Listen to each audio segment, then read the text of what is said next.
Well, well, well, if it isn't some lovely pals on the internet. Hello, welcome to another stream here, here at youtube.com/Johnny Chiodini. I am Johnny Chiodini, and today, oh my goodness, we're going to be playing Disco Elysium, a game that approximately 400 people have told me I will love, and I've never touched it.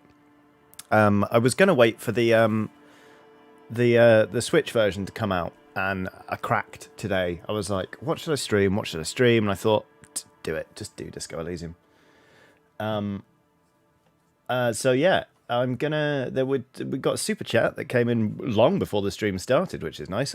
From Crowpot Kinder Surprise that says current events on Plague Island being as they are, I'd assume this was shelved till the state had been dismantled. Glad it's not. Looking forward to seeing what you internalise. Sunrise, Parabellum. I'm sure that sign-off from that super chat will make sense for me in due course. But just, yeah, thank you very much for the super chat. And hello to everyone who's here. We've got lots of you watching. So, we're going to play some Disco Elysium, as I've said. But what I'm going to do is I'm now going to type reminder, no, back seating, please. If I require help, I will ask for it in a French accent. Enter. Pin. Chris Stevens is on a super chat saying, Johnny, I am so excited for you to play this. I am honestly a little overwhelmed. Can't wait to share this with you and everyone. So, yeah, I'm dead excited to play this as well. We're going to jump in. Just two quick things before we jump in. Number one, as I've typed in chat, please don't backseat, just because I've never played this before and I want to kind of discover it for myself. And I know there are bits that you're going to be excited for me to see and things that I might miss that you might want me to find. But please, just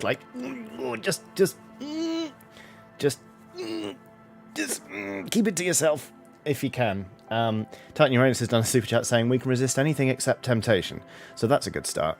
But there is that, and secondly, a kind user of the Discord made me aware that there is a character in this game that uses homophobic slurs. They are bleeped, but it is not hard to work out what it is they are saying. I just wanted to lampshade that at the very start.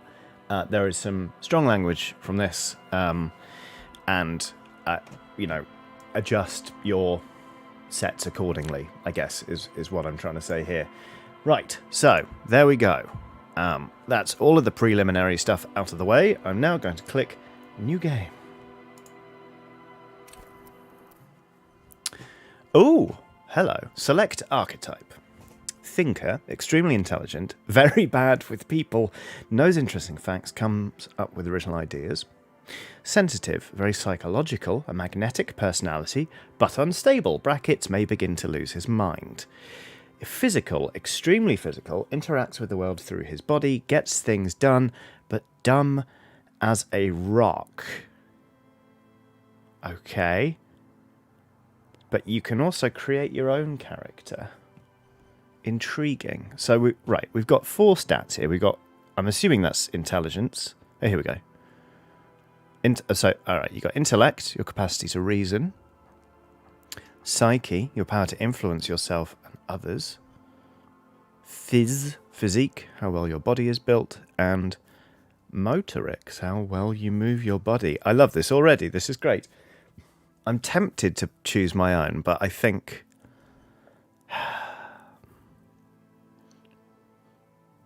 I'm kind of tempted by sensitive, very psychological, magnetic personality.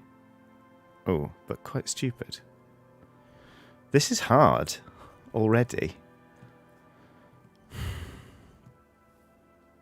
I think I'm going to go with this. I'd quite like to create my own, but I'm kind of intrigued by taking an archetype. So let's go with sensitive. And we're off.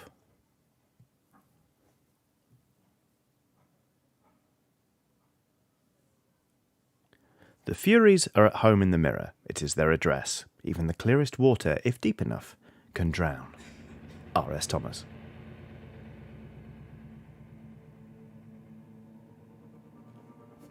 Begin. There is nothing, only warm primordial blackness.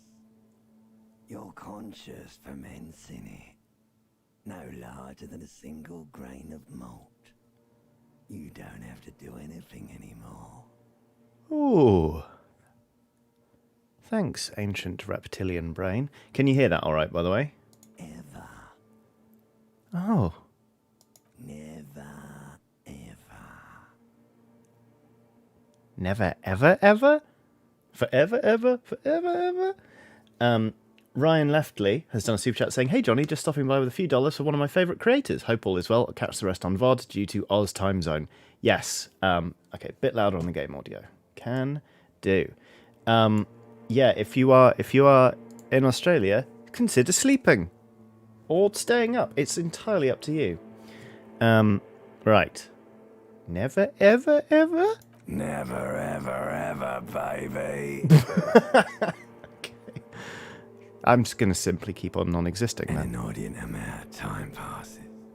It is utterly void of struggle. No ex-wives are contained within it. I love this voice acting already. Corvus Albright's done a super chat saying, "Can't wait to see how you tackle this madness, Johnny dearest. From the limited amount of time I've put into it, it seems like the Jaeger bomb of games." Thank you, Corvus. Okie dokie. No XY is about that. Is that about the X something? An awareness creeps up on you.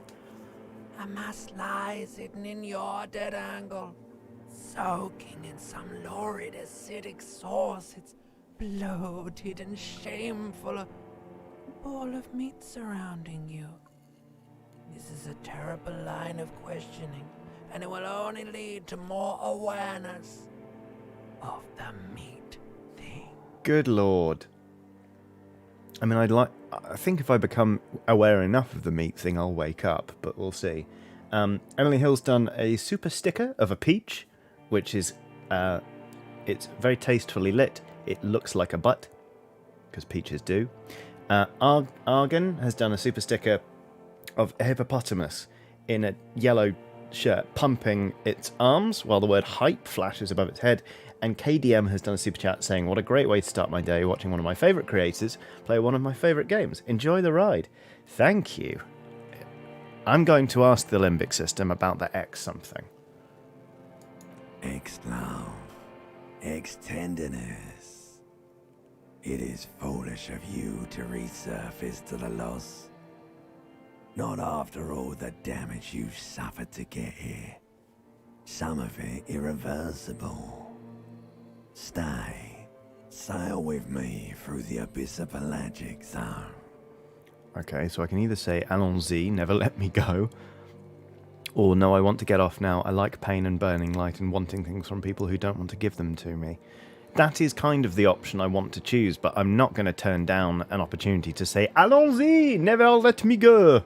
So we're gonna... Alright, nothing down to fuck all borough.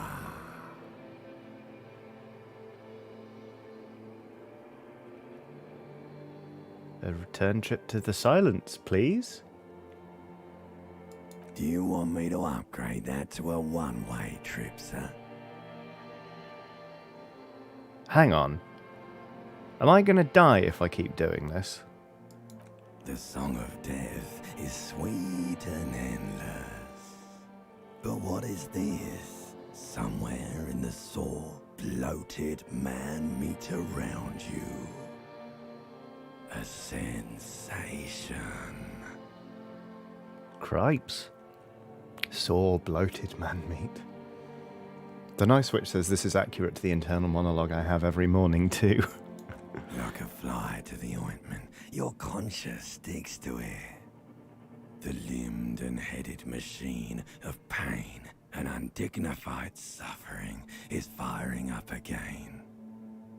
It wants to walk the desert, hurting, longing, dancing to disco music. Wow. Ooh. John Nigma says, well, I didn't think I could feel attracted to an ancient reptilian brain voice, but here we are.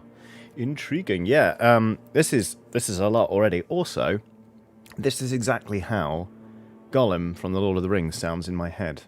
Because I don't like... I'm not fussed about the Andy Serkis stuff. So when I reread The Lord of the Rings recently, this is basically the exact same voice. You can take it. You're a champion. Volition, medium, success. Okay. Mother help me, there's a head attached to my neck and I'm in it. Stuff, I don't want to hear anything more about this sensation. Take me back to the formless, disembodied nothing. Or no, I am not scared, I'm a champion. Mother help me, there's a head attached to my neck and I am in it. The stench of liquor rises from your mouth, and with it, an ungodly headache.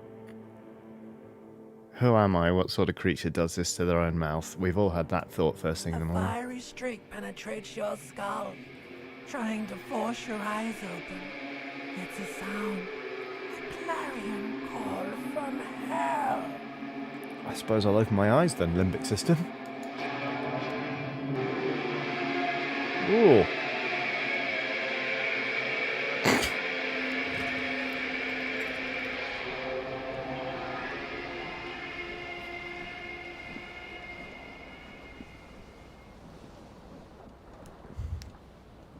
Okay, that's... yeah, look at me then.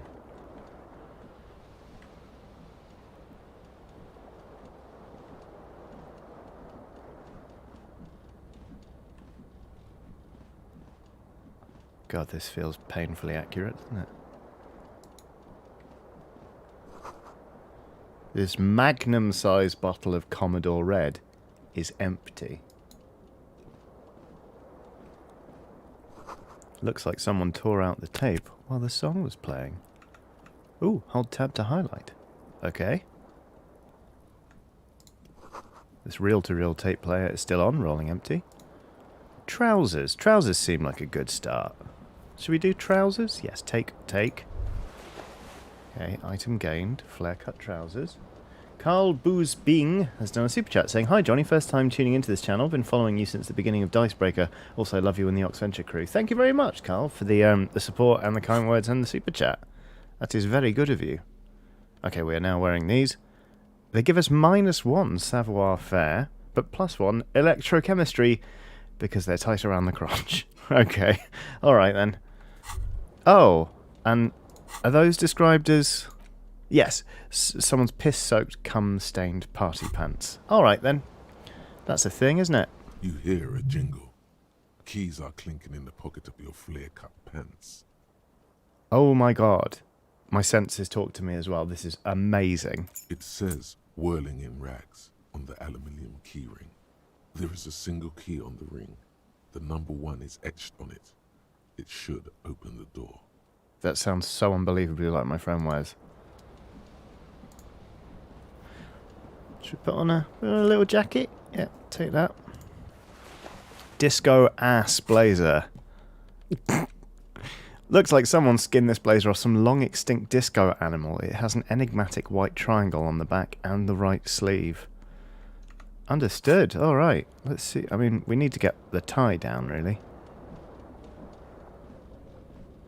This fan has 2 chain pull switches. One ends in a tiny fan, the other in a light bulb. A truly horrific necktie has somehow attached itself to one of the blades. Intriguing. Irritating 105 has done a super chat saying, hi Johnny. Hello. Thank you very much for the super chat. It's nice to see you. Or has it been consigned there as punishment? You feel as though this creature is your friend and wants to reattach itself to your neck so that you may continue your adventures together in this strange world. Okay. Let's try... ooh. 28% chance.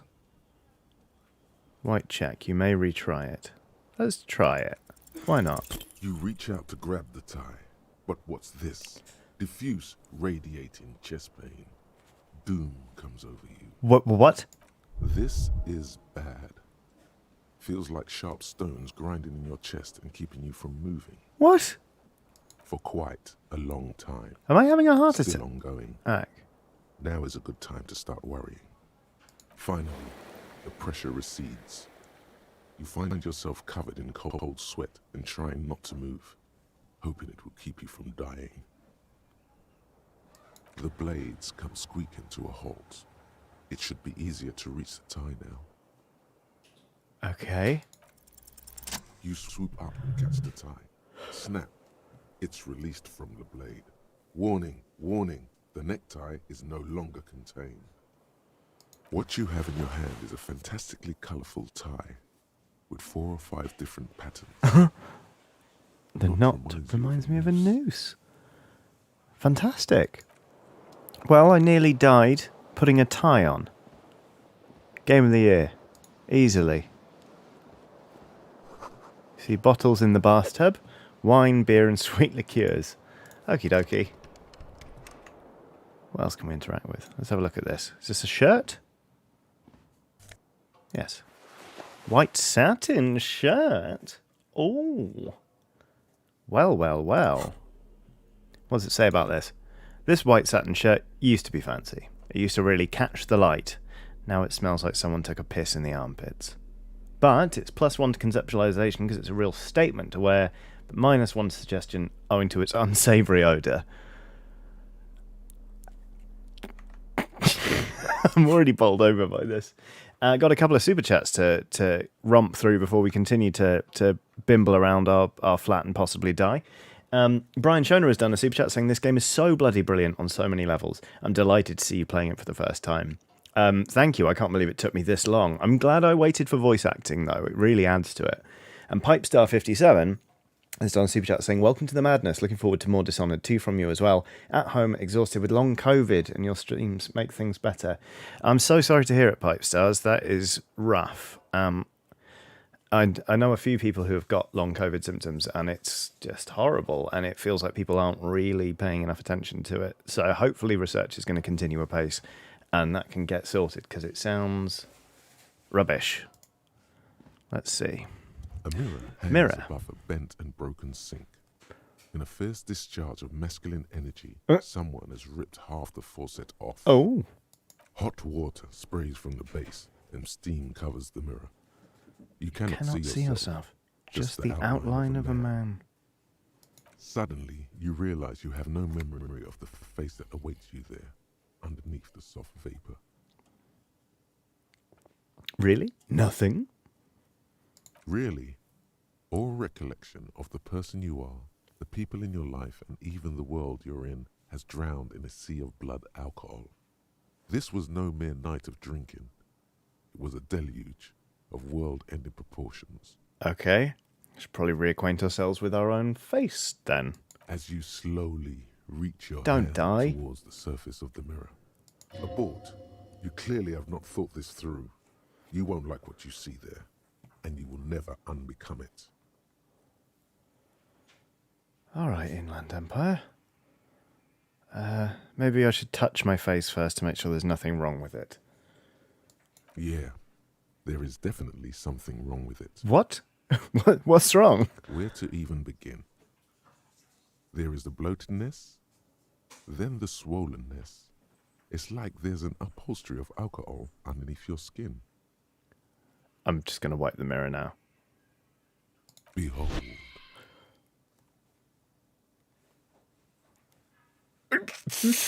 I'm sorry, give me a sec. I need to move myself. Look at me. Look at me down there.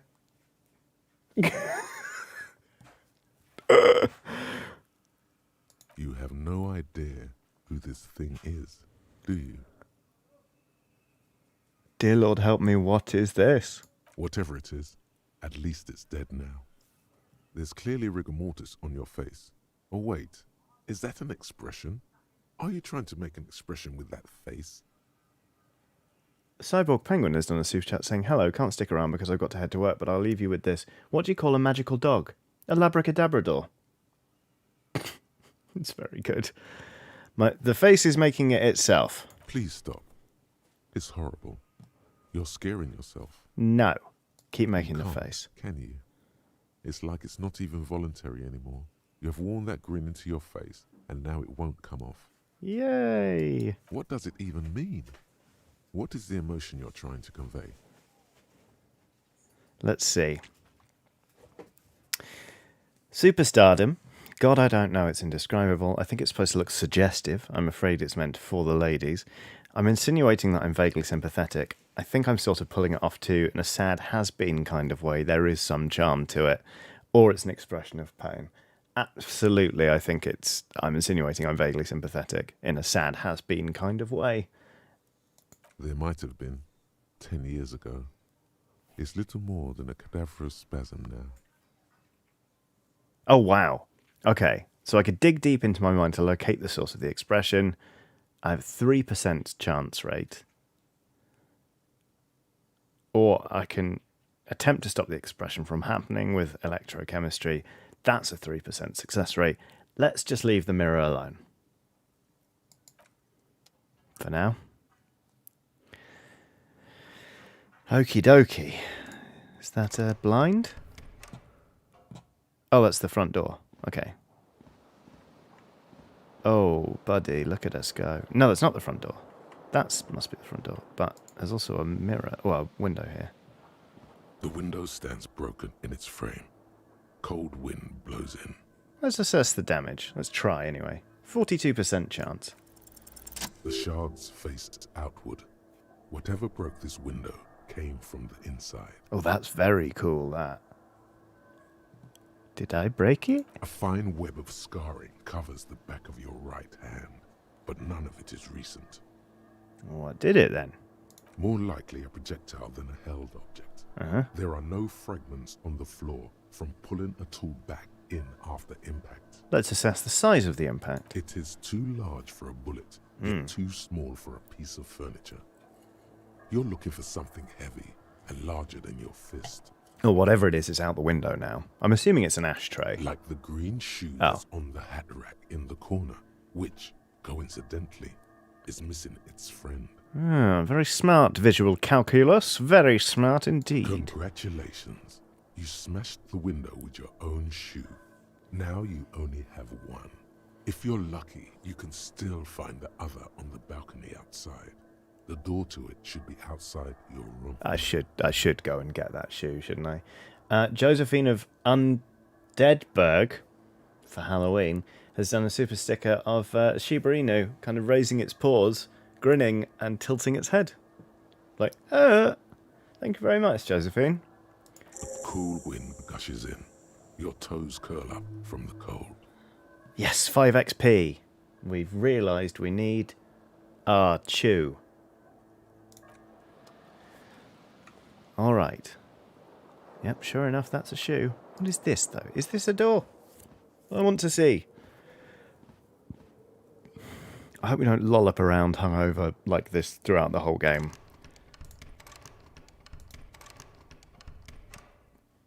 It's a door I can't open, seemingly.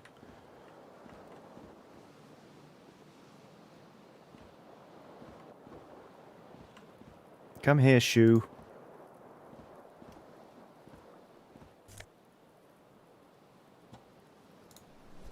Green shoe, left foot. Now I'm walking around with one shoe on. What does it say about my shoe? The green crocodile leather shoe, Christ, has a high heel and chrome embellishments. It fits your left foot perfectly. Now all that remains is to find the other shoe. Oh wow, look at this tie. Horrific necktie, yes. The necktie is adorned with a garish pattern. It's disturbingly vivid. Somehow you feel as if it would be wrong to ever take it off. It's your friend now. You will betray it if you change it for some boring scarf. Okay. Faisal says, this poor fella needs some H2O and a greasy meal. Yeah, no kidding. All right.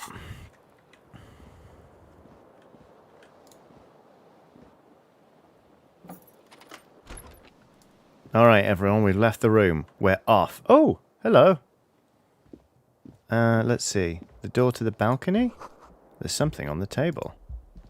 Is it money? Yes. Money gained. Okay. What's this? The calendar says it's March. The year is 51. Querty Presser has done a super chat saying, "Hi Johnny, how is the wife and doggo?" Yes, they're both very well. My wife has gone out to do some work and then see some friends this evening. The dog is curled up asleep behind me. The floor is a mess right now, so I can't put Watson Cam on, but she's doing very well, although she had a bit of a run-in with a fox this morning. She chased one around, and I don't know if the fox kind of scratched her or whether she ran into a tree. Both very possible, but she had a bit of like blood on her snout from a little cut. So she's feeling a bit sorry for herself, but Titan Uranus has done a super chat to say, "Why are hippies like trains? They are shoes." Hello, officer. The young woman raises a cigarette to her lips. Officer? Am I military personnel? No. Oh. She seems perplexed by my question. There's only one solution to this. You're a businessman. No, that's not true. Because you're a police officer, sir. There we go. You're shitting me. I'm not. Unless you've been shitting us all this time. No, I don't think so. You've been here for 3 days. On official police business, no less. Ooh, and what business is that? I couldn't say. In truth, so far, mostly drinking. Suggestion challenging 12. Try the expression on her and let her know you want her physically. No thanks. No. Let's ask Could her. it be because of the drinking? I'm not going to try the expression on her. We're not doing that. Course. Be careful, officer. They don't like the police around here. Emma Benton puts it very well. How about we don't do that? I agree. She looks back at you, a light glinting off her eyes. Wait, does she find me sexy? Maybe I should have tried the expression. Hannah Axelson has done a super chat saying, "I once went to a zoo where they had a baguette in a cage. The guide said it was bred in captivity. Brackets need to go. Good luck with the stream." Thank you, Hannah. And take your fucking puns with you. No, I'm joking. Oh. I quite liked that, to be honest. Goodbye. Goodbye. End. Looks like she left a nice long stub in the ashtray. It's still smoking. I'm not taking someone else's cigarette. That's not what we do. What is this, though? This is the weekend edition of the satirical newspaper Trompe le Monde. Good? Kezati says, "You think the puns stop with Hannah?" Oh, Johnny. No, I didn't think the puns were going to stop, but I said take your puns with you.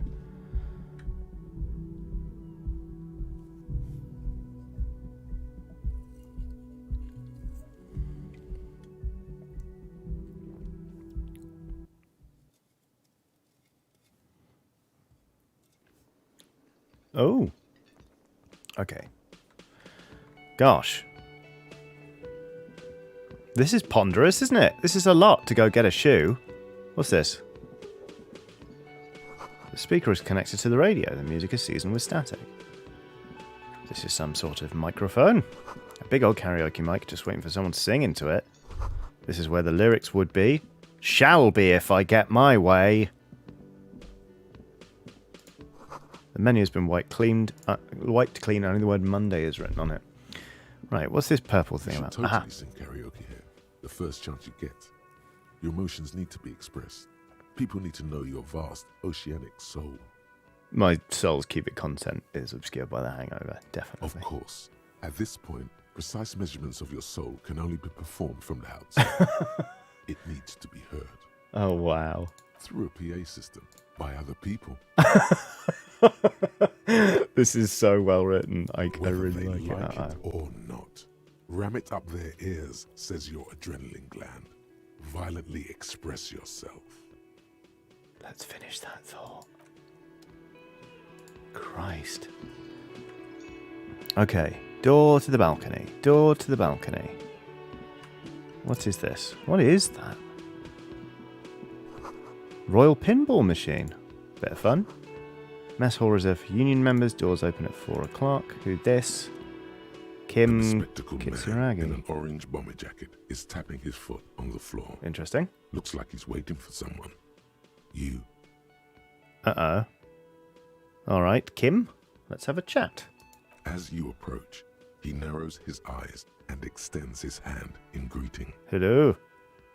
If an assault were launched on this building right now, if the windows came crashing down and the whole world descended upon you, this man would hurl himself in death's way to save you. You are sure of this. But why? Who is he to me? He is your half-brother. What? I'll shake his hand then. Hello, I'm Kim Kitsuragi, Lieutenant, Precinct 57. You must be from the 41st. CookieCat94 has done a super chat saying the Italian government has cancelled the town of Ferno's annual fiesta. This year, there'll be no Disco Inferno. Thank you. You realize he's waiting for your name. Uh-oh. This is your chance to come up with a really good name for yourself. Get creative.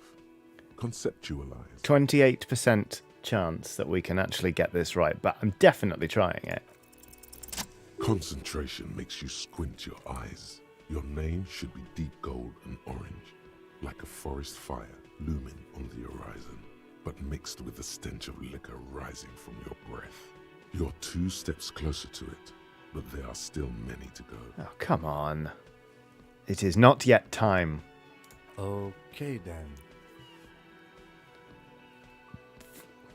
Oblivion Blade in caps just says, those odds. I know, right? It looks like we had a little scheduling error on Sunday. Saturday too, actually. Have you had time to talk to the manager here? No. And we should ask him for a rundown of the area. Get me up to speed. I understand the scene is out back, right? It also wouldn't hurt to assure him the police are finally here. In full force, I mean. Have you mapped out the initial interviews? No. Okay, we'll have time for that after we take a look at the coroner's case. Hooray! Kim's not mad at me. Have you removed the dead body from the tree? No. So, the body is still in the tree. This is the first time you detect a weariness in the lieutenant's voice. It is obvious he would have preferred for the body to no longer be in the tree.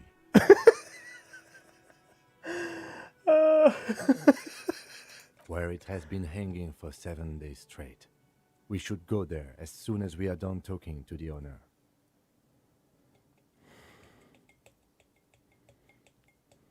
Let's get going then. After you, officer. Okay. If you're about to embark on an investigation, shouldn't you have a badge?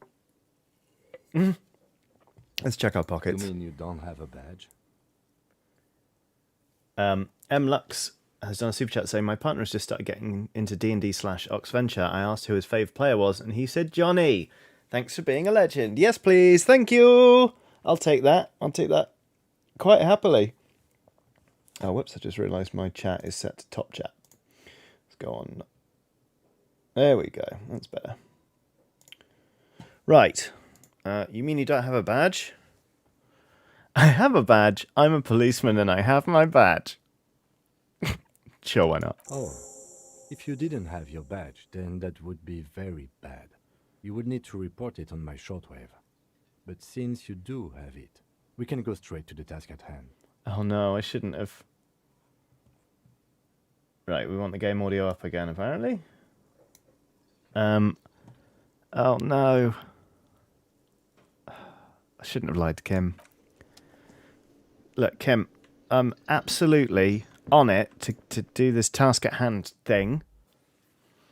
But I also need my shoe, which I'm hoping is out here.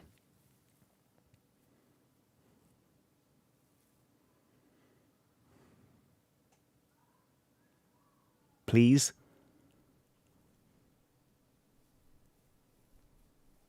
West Coast Weaver says 7 days in a tree. That corpse is going to get itself out of that tree pretty soon. Bodies don't take as long as we think to decompose. There's my fucking shoe, though. Damn it, I need to go inside. I do need to go inside. Alright, look. First things first, I need another shoe. Bumbury says, wow, lied to Kim already. It's going to be one of those partnerships, eh? I mean, it wasn't a big lie, right? It was... Was that British Sea Power? That bit of music there. Jog, jog, jog. Jog, jog, jog. Very important business. Kim, very important business. Need another shoe.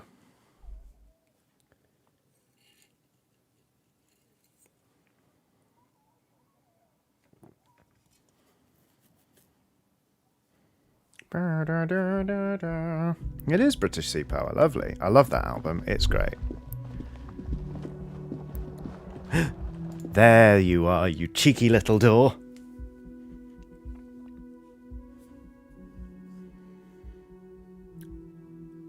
Although they're just Sea Power now, says Laurie and Leaf Lady. Laurie and Leaf Lady. It is BSP, but they've changed the name to just Sea Power now. Really? Have they actually? I thought that was a joke. Gosh. The smell of the sea makes you dizzy. Well, how about the nice comforting smell of crocodile leather? A gust of briny wind washes over you. Take shoe. Item gained. Green skin shoes. Look at them there. Pair of them. -1 savoir-faire. Heels ridiculously high. Incredible. Right. I dare say we've got our other shoe. Tell you that. They changed in August 2021, it seems, as well. Interesting. Let's see. Report your badge missing. Inspect the victim's body. Yeah, we should do that, actually. Okay.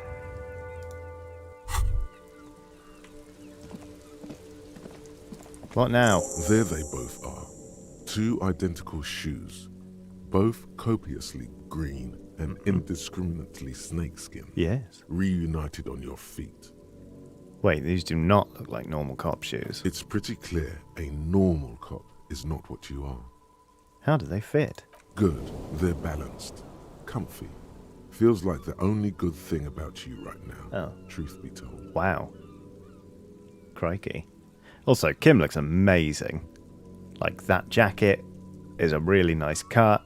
I like the way those trousers sit over the legs. Big fan of Kim already.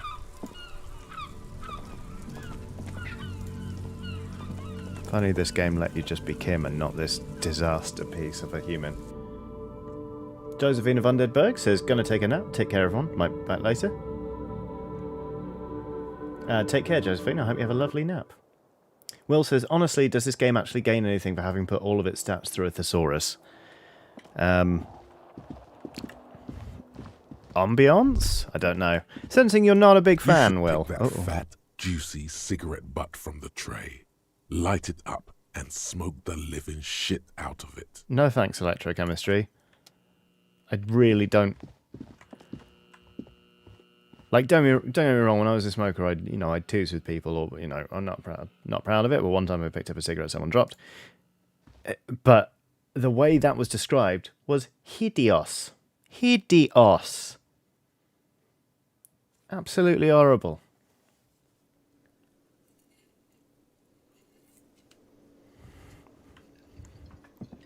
Right.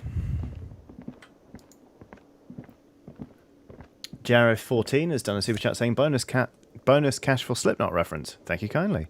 Nosafed. Yes, I need that. This is a water cooler. A large bubble is rising to the surface.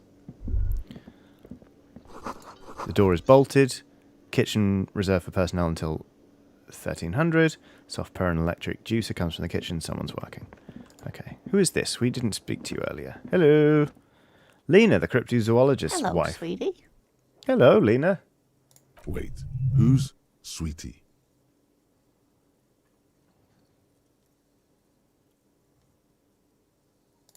Why, you are, officer.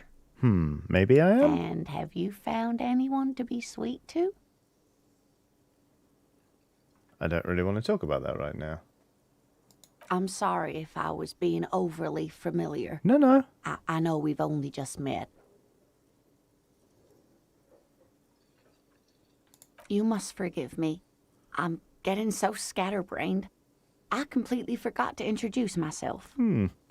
Will says, it kind of feels like the whole game is the type of person who reads Steimer in public and doesn't realise that they're socially isolated because they're acting the prick. Honk honk. Chaos says, is it just your natural distrust of cryptozoologists tainting your opinion? I'm Lena. My husband Morel and I are staying with our friend Gary just down the street. Lovely. I come here for tea when they're away. You have tea next to an unplugged pinball machine? Why? This Lena is wacky enough for the motley crew. No. Hire her on the spot. No. I don't want to hire her on the spot.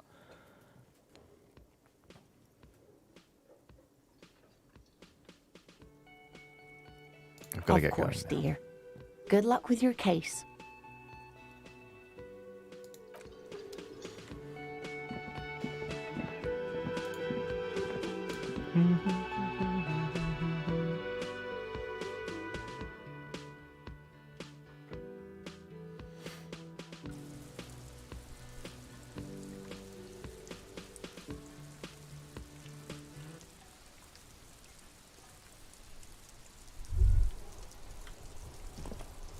Alrighty. I mean, I'm assuming the tree is this way, but I'd like to talk to this person. Ooh, look at this car. Street sign reads, fuck the police. Alright. The RCM in Martinez. What can I help you with? I have some questions for you. That sounds like a detective thing. Of course. What can I help you with? Burrito has done a super sticker I've never seen before. It is a very generous super sticker. It is our friend the Pear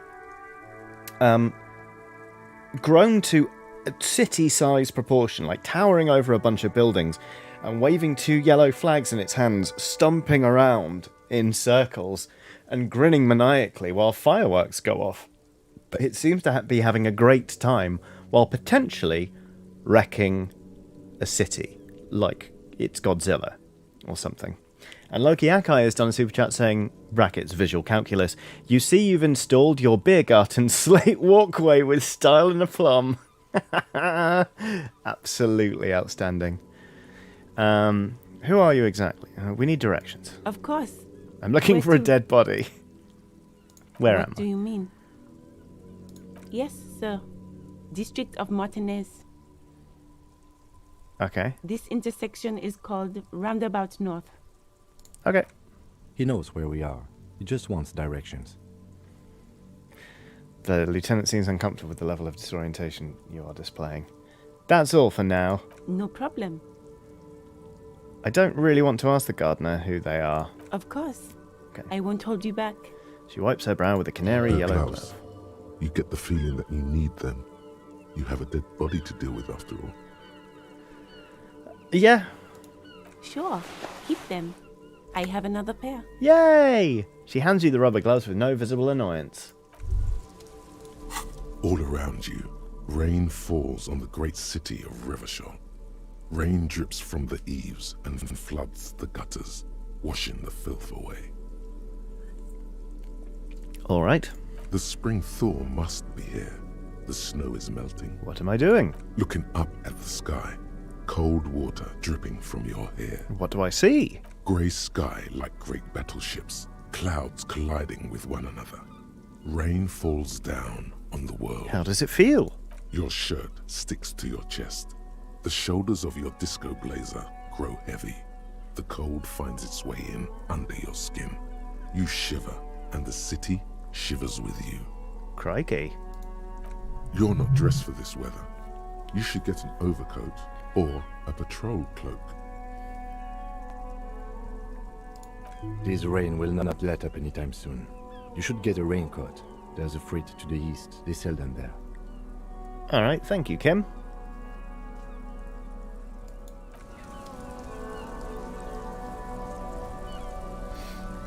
Titan Uranus says, wow, City Slicker wants rubber gloves before they go digging around in a week-old corpse. Bare hands not good enough for your worship. Burrito's done a super chat now, saying, happy to see you, Johnny. Hope you're having a lovely day. Decided to give the PC version a go after all. Cheers for Pairzilla. Thank you very much for Pairzilla. I did decide to give the PC version a go. I just really fancy playing it today. I thought, why not? Oh, this is interesting. Is this a sign that I am cold and uncomfortable? Should we go get a raincoat right now? Will that fix it? Let's find out. What is this? Are you a raincoat salesman? Goods from the lorry haphazardly listed the surroundings. Okay. What is this? Aha! I think this is the thing he talked about. Free sick. Yes, I will get a coat, please.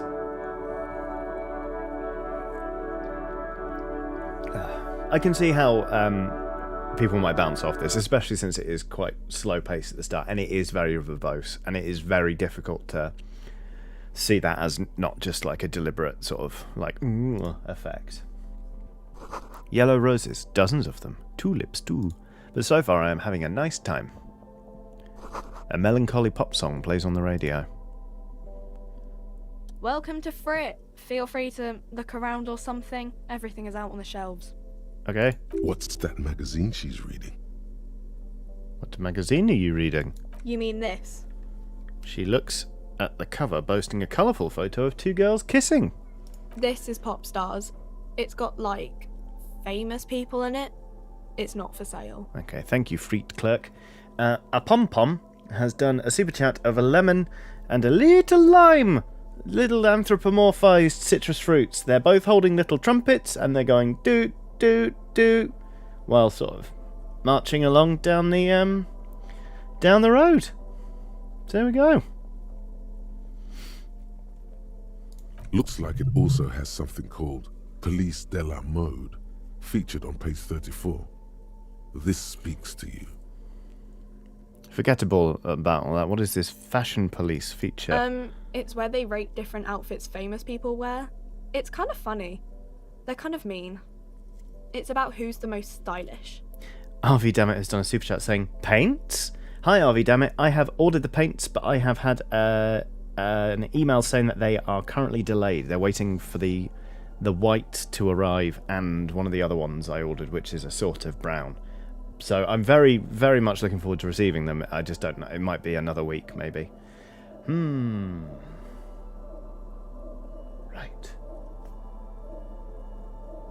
Okie dokie. Who's the numero uno guy in there right now, and does he look like this? Yes.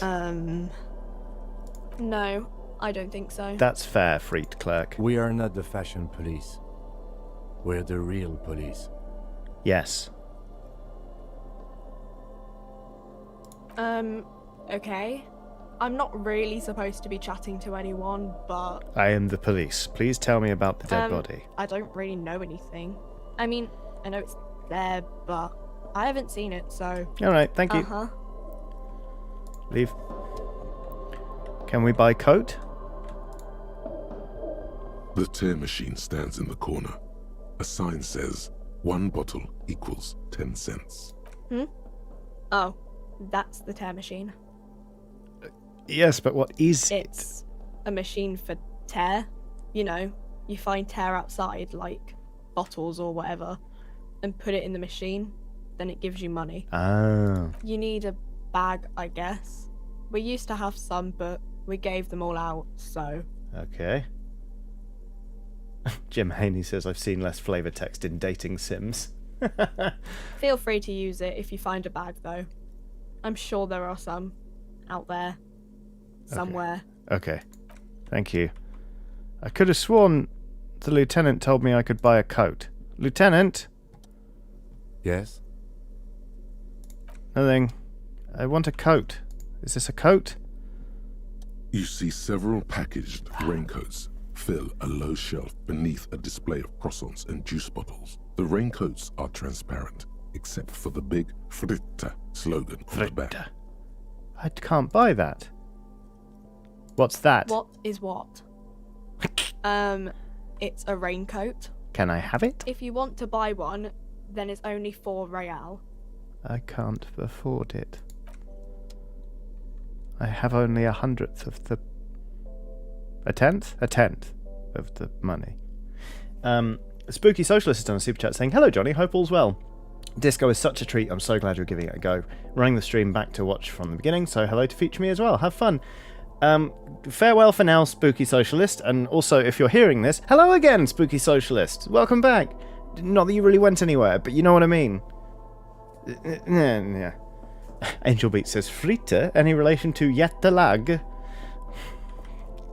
That was a disaster of an NPC, wasn't it? Right, I can't afford the coat.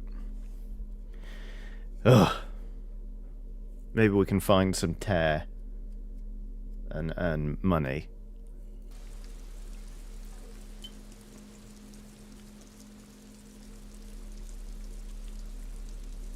You have to hope, eh?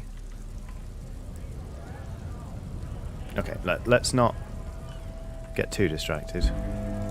They said, immediately striking a conversation with someone else. Racist lorry driver, goodbye!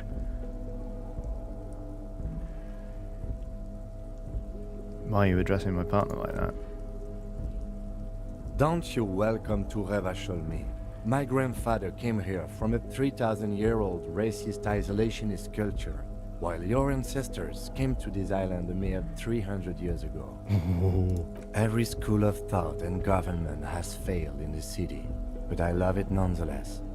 It belongs to me as much as it belongs to you. Yeah, you tell him. I got your back, Kim. It's men like you who keep Revachol divided, making it that much harder for everyone to climb out of this post-war limbo. Limbo? What's going on here? No, I don't want to be confused. I want to help. But I also don't want to say I don't want to deal with it. Oh, come on, man. I just said welcome to Revachol. It's a lorry driver thing. I know exactly what you meant. You think my kind doesn't belong here, that I should watch myself and behave. Let's get him. But you see, I'm an officer of the RCM. It's actually my job to make sure you behave. I would advise you to remember that. Get him. Silence. The air between them becomes tense. Get him. Your partner needs backup. Now's your moment to shine. Fucking A, Kim, I've got your back. Or, well, I think we all learned something here. And smile at the lorry man. That. I haven't learned anything I didn't know before. The lieutenant exhales and resumes his regular calmness. I wanted to hurt the racist. Whatever you say, officers. What are you hauling? Not much anymore. I'm here to pick up some cargo, but the dock workers are on strike, so it's a sit and wait on your ass situation. What kind of cargo are you supposed to pick up? Apples. Fair enough. Fine. He's given you the runaround. Let's be honest, you were bested. I know. It's about biological determinism, natural law, the sorting of the races. Ugh. Not the most popular topic nowadays, with the coalition in charge and all. You might want to change the topic. That is, bury your head under the sand like common sheep. Sheep don't do that. Change the topic. The way he says it makes it almost sound like a threat. Let's call him a racist. I'm not just racist. Look, I've read books. The science of racial theory has all been proved, even if some people don't want to accept it. People who've studied these things say that you and me are superior by design. So, naturally, we Occidentals should be in charge. Obviously, you can see the merits in that. Make up the mind? I think we can probably hit him. Why don't you go fuck yourself? Don't push your luck, runt. Well, that went, didn't it? That happened. Right, let's go look at this corpse. Have I put my gloves on yet?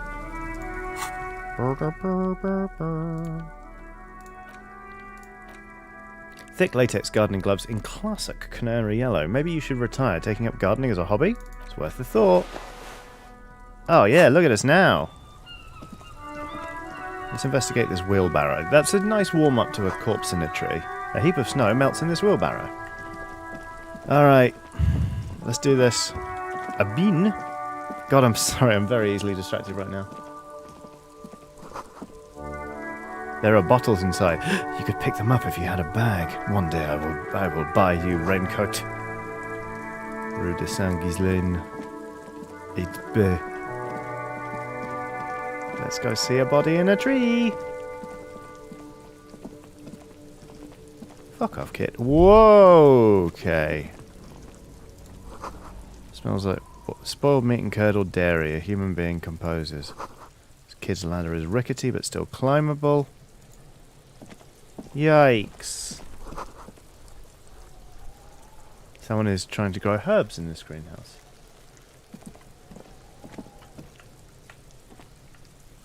A child. Just a casual reminder, my pronouns are they, them, not he, him. Thank you. Money! And magnesium. Okay. Alright, so, chat has already kind of picked up on it, but this is the character I was warned about. This is a character called Cuno. He uses some pretty horrible language, specifically homophobic slurs.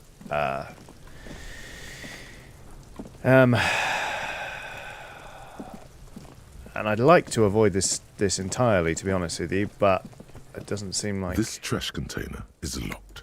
There's something in there. Not necessarily connected to the case, but still, the body is downwind from here. Maybe you prefer the smell of garbage to the smell of death. Trash, food waste from the cafeteria. They lock these containers to keep the derelicts from flocking in. Could be evidence too. Seems like a reasonable assumption. Mm-hmm. How do we get the lock open? Oh. No, I wanted to get the... Oh well. Oy. Right.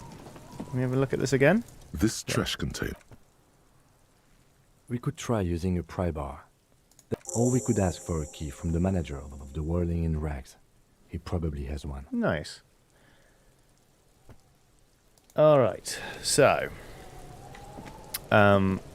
Will has said duck the audio when we chat with him. I think that's a good idea, so we're going to do that.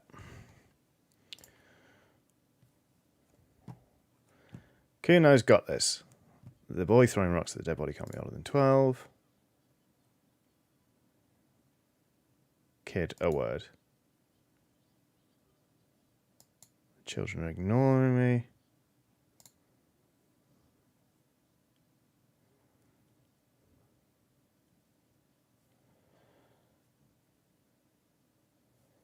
Stop using slurs at my crime scene. That's not how we do it.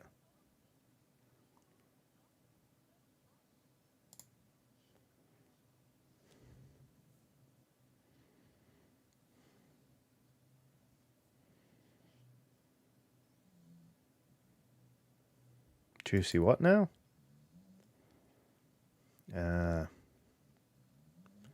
Oh, shit's coming up strong.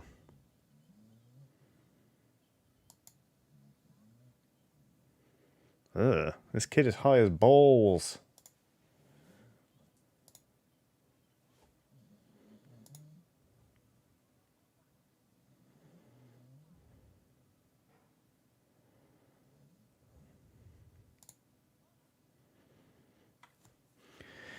What you got?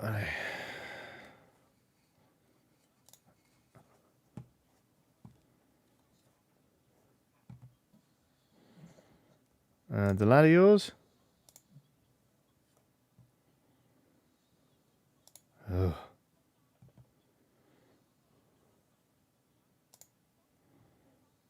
Ha ha ha ha. Cuno has stuff stashed in the thing.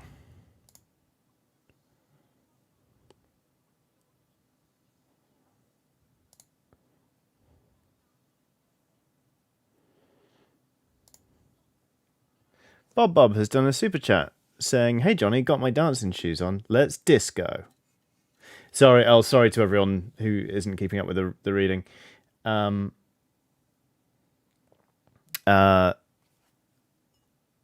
Basically, Cuno's on drugs. Cuno doesn't really want to cooperate with this.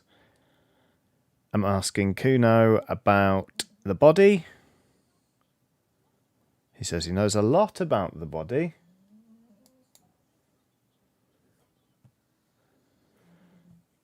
I'm going to bring in Kim. Whisper. What do we want to know? Oh.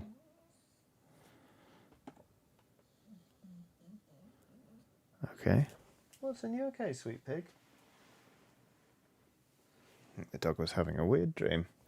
Okay. I'm going to put the sound back on for whatever now. Comes to mind. And I'm going to turn it off whenever I think Kuno's going to speak. That'll be easier.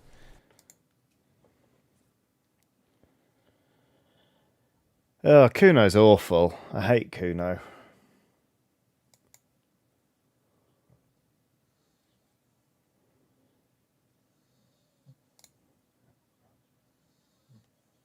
I hate you, Cuno. Alright, fuck this. Great.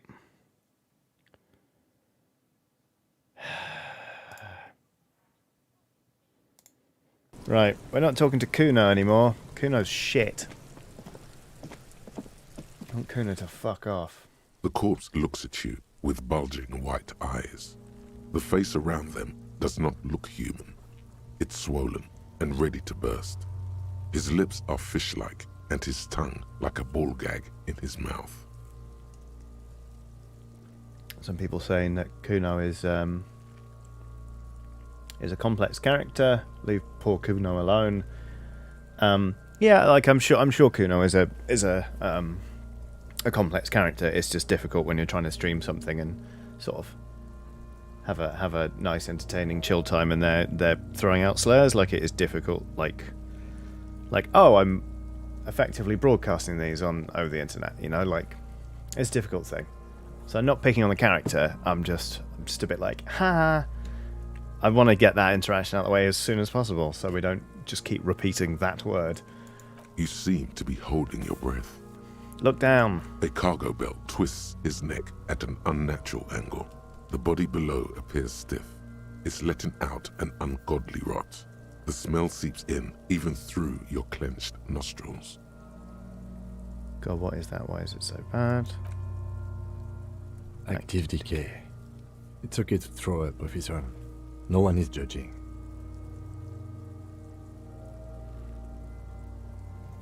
Yeah, Jack Wood says Cuno is tragic, but it also doesn't excuse the use of slurs. And Will says, honestly, I don't give a fuck how complex the character is. The first time someone drops a X-phobic slur, they can fuck right off and into the bin. There you go. You know, you could... Like, there are ways to make a character abrasive without resorting to that, basically. He's about to blow! Cop's gonna blow, Cuno! Nick Jeffrey has done a super chat saying, idea, Grease, the musical, rewritten to star the Oxventurers. Songs include Corazon singing You're the One That I Want to the Joyful Damnation. Wow, that's a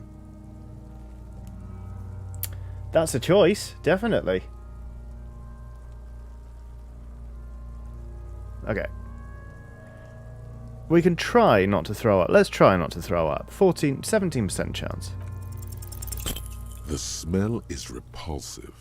It pushes in from your mouth, more instant and more familiar than anything you'd expected, more fever than odor.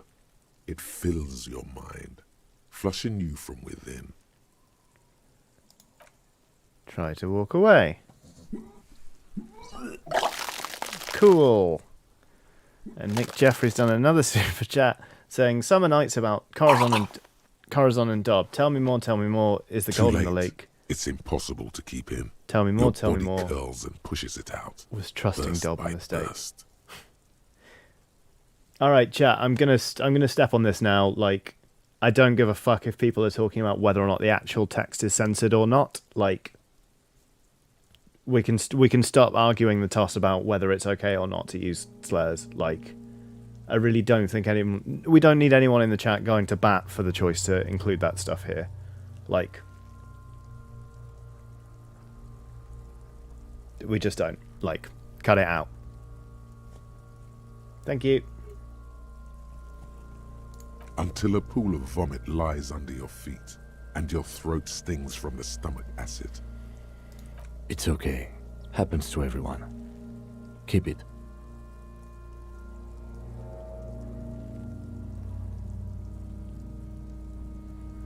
The hangover is clearly making this worse for you. You could use some ammonia to clear your head. There is Frit nearby, east of the hostel. The Frit. They usually have a small apothecary. If they don't... There's a greenhouse here, and a gardener with a wheelbarrow on the corner of the whirling in rags. If she works here, she might have something for the smell. Oh yeah, the gardener. Alright, well, let's have a look in the greenhouse.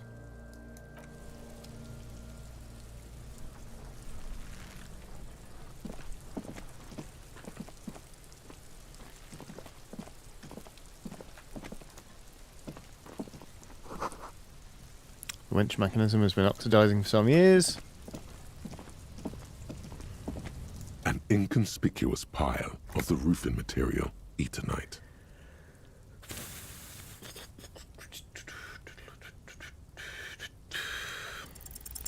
Because it's nice and orderly, well-laid pallets, easy on the eyes. No, there's more to this. You get this strange feeling. We are spending an awful lot of time doing something and then going, wait, why am I doing this thing? It's kind of interesting. Hard to say. It's gone now. Feelings pass, you see. Especially the small ones. Okay. What else have we got here?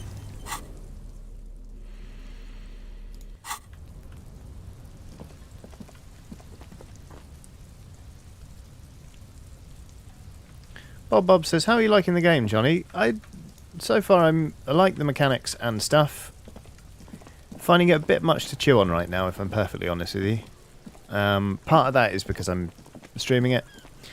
And so, you know, like, I'm juggling a lot of things, and, you know, obviously, that whole business was, you know, it sparked conversation about whether or not it's acceptable to have that kind of thing in there and represent the fact that these people exist in the world, yada, yada, yada. Like, but we're just trying to have a chill, nice time and, like, streaming an entertainment product, and, they're not making it that easy. I'll say that much.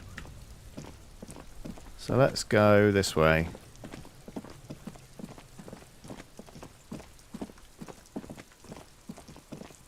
Can we go in here? Oh no, wait, that's where we just came out of. Maybe we can ask her if she's got something for this man. Hello again, officer. Can you can I have some ammonia, please? Sure, I'm done with it. Great. Go easy on that stuff. It gave me a terrible headache. Thank you very much, the gardener.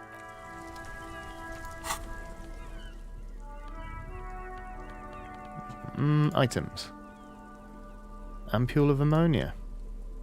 Thin glass tube wrapped in cotton netting. Oh, you treat fainting spells. It's like smelling salts. Got it. Fun. If you're into that sort of thing. Hold it. No, don't hold it.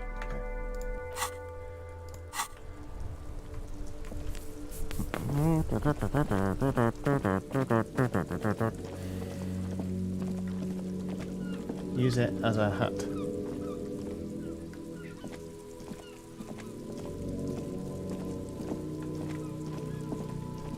Oh, that's the stream overlay. Now let's have a look at this now that we've trodden all over it.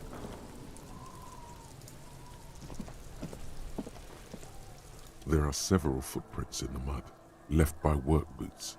Anywhere from 6 to 12 pairs have walked here. I mean, yeah, it's been a week since the body turned up. Cookiegat94 has done a super chat saying, are you looking forward to the return of Live Ox Venture? Massively, yes. I really, really am. Very much so.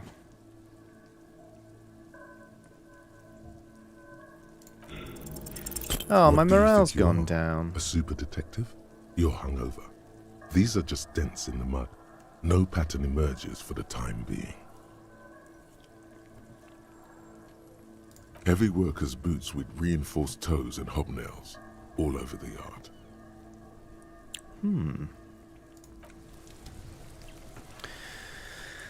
Where to now? Yes?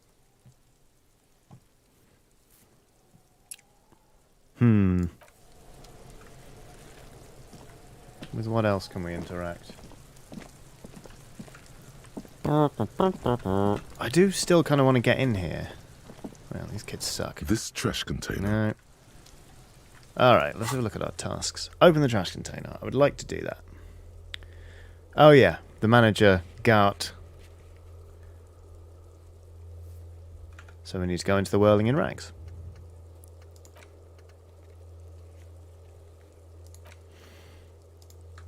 Okay, let's go to the whirling in rags.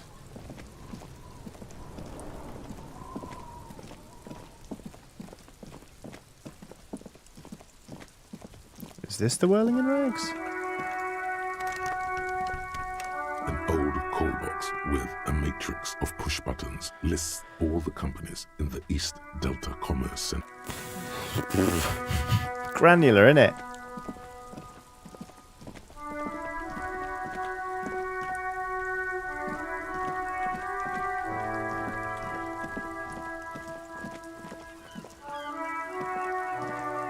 Crime, romance, and biographies of famous people.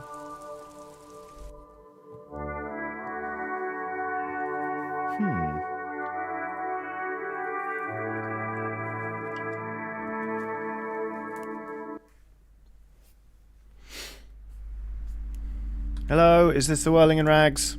I don't know where I am. Crime, no. Welcome. Bye.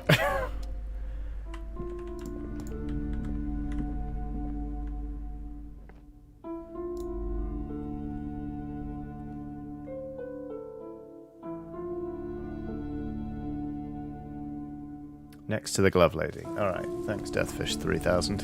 What a username.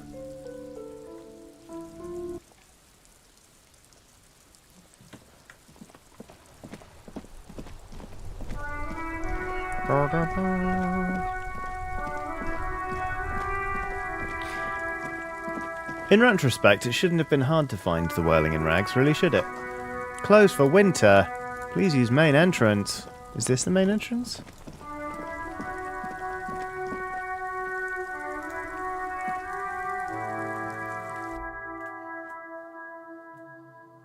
That dog is passed out.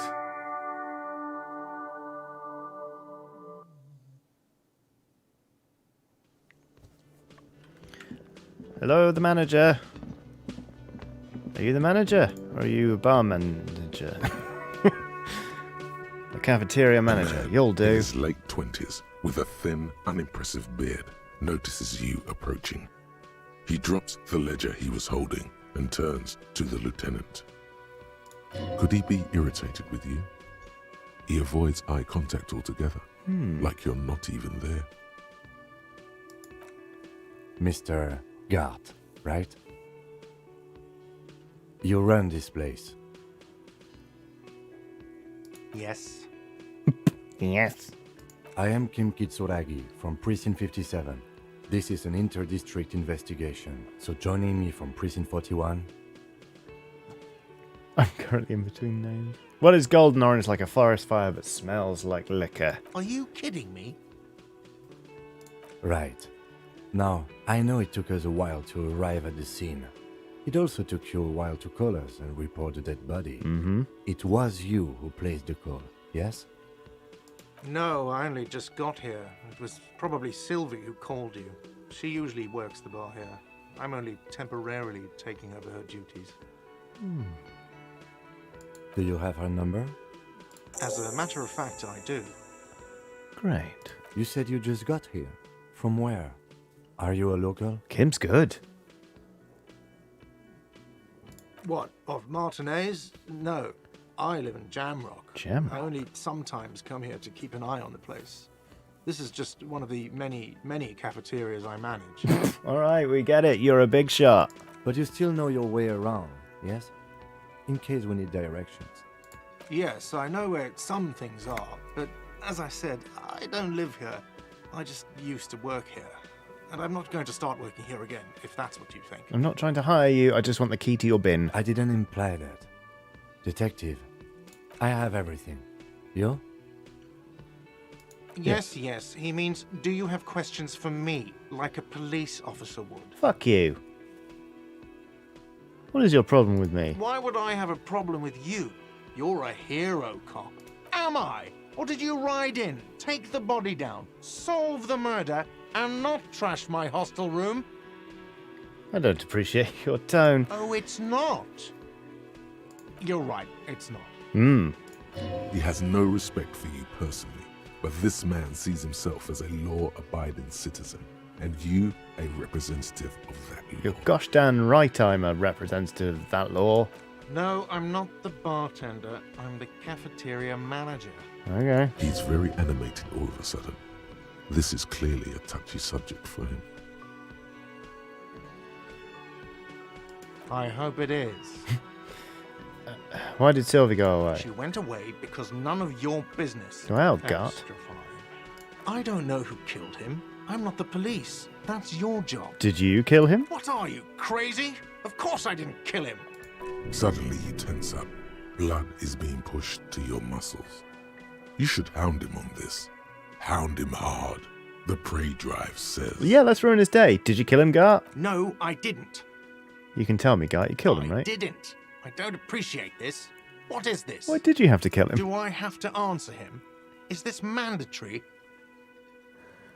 The lieutenant stands motionless, his expression unreadable. Did he hurt you? Is that why? Did you get some kind of sick kick out of killing What him? are you, an idiot? I told you I haven't killed anyone. Anyone? Have you killed someone else then? He ignores you. Okay. Let's go. Not so fast. You owe me 130 real. No, I don't. No one is saying the multi-pattern necktie you found tied to the ceiling fan can talk. No one. It must be merely imagination. But Let's bail! Time to push the eject button! Sounds like a responsibility! You don't like those! A horrific necktie is my favourite. I don't owe you shit. Oh, you don't owe me shit. Well, officer, you're right. You don't owe me shit, you owe me money. We do not need to assert ourselves here. We only need instructions from him. This is the proprietor, remember? You know, I get this all the time. Some hobo comes in here or some backpacking arsehole off the boat. The next day, when they can't make their fees, they get aggressive. I just never thought I'd be in this shit with a cop. Please, just give me the money. Who does that clown think he is? Arrest him! You're under arrest. No one is saying that! No one is saying that Ty can talk! That would be ludicrous! It's just that you should arrest him. It would be wiser. He wants to take your money. I'm going to tuck the tie away. the lieutenant watches you fiddle with your horrific tie, sweat stains forming under your armpits. He puts his hand on your shoulder. If you don't have the money, it's okay. None of us are in this for the wages. I don't have the money. I don't have enough money for a raincoat. That's cop 4. I haven't offered to pay because I don't have any money either. What do I owe this Let's place see. for? 3 Oh, nights my. at a tariff of 20 real comes to 60 real. Then there's the window you annihilated. The hole in the window was the first thing I saw when I came to work. So don't try to tell me you didn't. That will be 40 real in damages. Another thing you've annihilated is half the bar. You've run a tab of 30 real. Actually more, but we'll round it down to 30 for your hard work maintaining the stability and order of Revachol. That's 60 plus 40 plus 30 equals 130 real.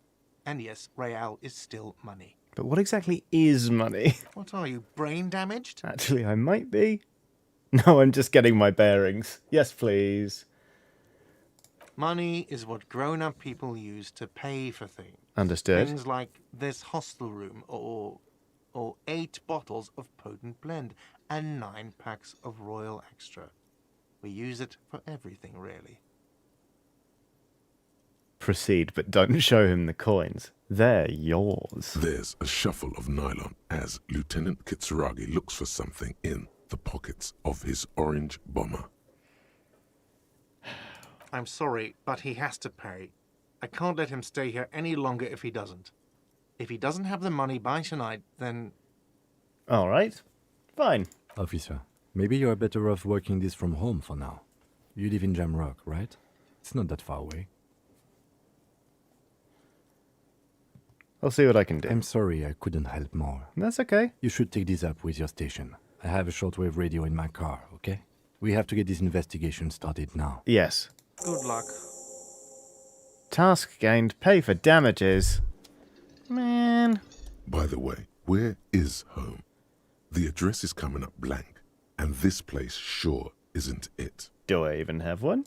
But you've been at this hostel cafeteria for only 3 nights. Where were you before? You had to be somewhere. Up on Marvel Hill. Why did you say that? The name must have some meaning for me. The old thesaurus comes up empty. Maybe you should ask the lieutenant. These are just synapses firing. It doesn't mean anything. You don't really know, do you? Something produced by the random firing of synapses doesn't sound like a place you can stay if you run out of money. Burrito has done a super chat saying, I haven't played this for long, but I wonder if it assumes some players lean toward left anarchism and intentionally posits the confronted cop protagonist. Maybe, I don't know. It is, this game is an intriguing ride. I want to spend some more time with it. But, yeah, so far it is... It's like... I don't know what I think of it right now, to be honest. You can try. Run some addresses in your head when you get the time. Maybe a street or an apartment will appear. Okie dokie. Thought cabinet. Lonesome long way home. Temporary research bonus. Factual memory returns. Research time 6 hours and 5 minutes. Let's rewind. Let's trace your drunken stats back home. Jump across the raised channel bridge southwest of here. Fall over, get up, get off the asphalt in 20 minutes. Shuffle your feet through courtyards, scaring little children. Go under the... until you reach Le Domaine Eminent in North Jamrock. The streets are frozen this time of year, caked with ice. Walk down to Main to Perdition. There's a side over there and your footprint's still in the mud. Let's internalize long way home. Then we might remember where we live. That sounds good. For 14 says, I'm not trying to sound negative, but is any of this going anywhere? I don't know right now, if I'm perfectly honest with you. I need to ask the station for additional calls. Okay, so using the shortwave, we can do 3 different things. We can ask the station for funds, tell them I've lost my badge, and call Sylvie to ask whether she made the call.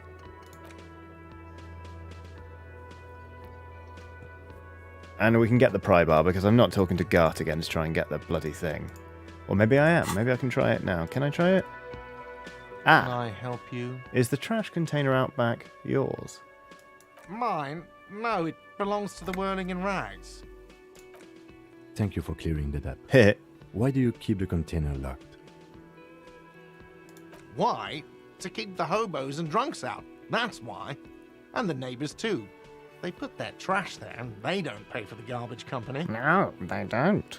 I thought as much. And are you the only party with access to the trash container? Well, yes. Us and the garbage disposal company. It seems a little callous, doesn't it? Something stirs in you. I wonder what this feeling is. Prod at him and find out. We need those keys. What do you need them for? It concerns the case. Please cooperate. Thank you, Kim. You got my back. Just bring them back once you're done, please. Yes, yes, yes. What thing? What are you, a cook now? That's none of your business. But I'm really hungry. And want me to make an exception for you? You're not even a hostel guest till you pay your outstanding bills. Fine. Fine, okay. Oh. The kitchen is closed until 1 p.m. because the cook is working. Thank you. Snoop around after that, if you must. Thank you, Gart. What? By the way, you should come back to this thing-based questionnaire if you see anything interesting in the whirling later. Okay. Thank you, reaction speed. Goodbye. Let's go. Open up that trash bin.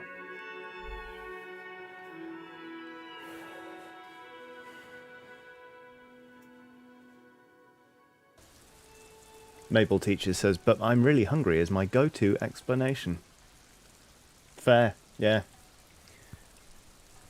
Okie dokie.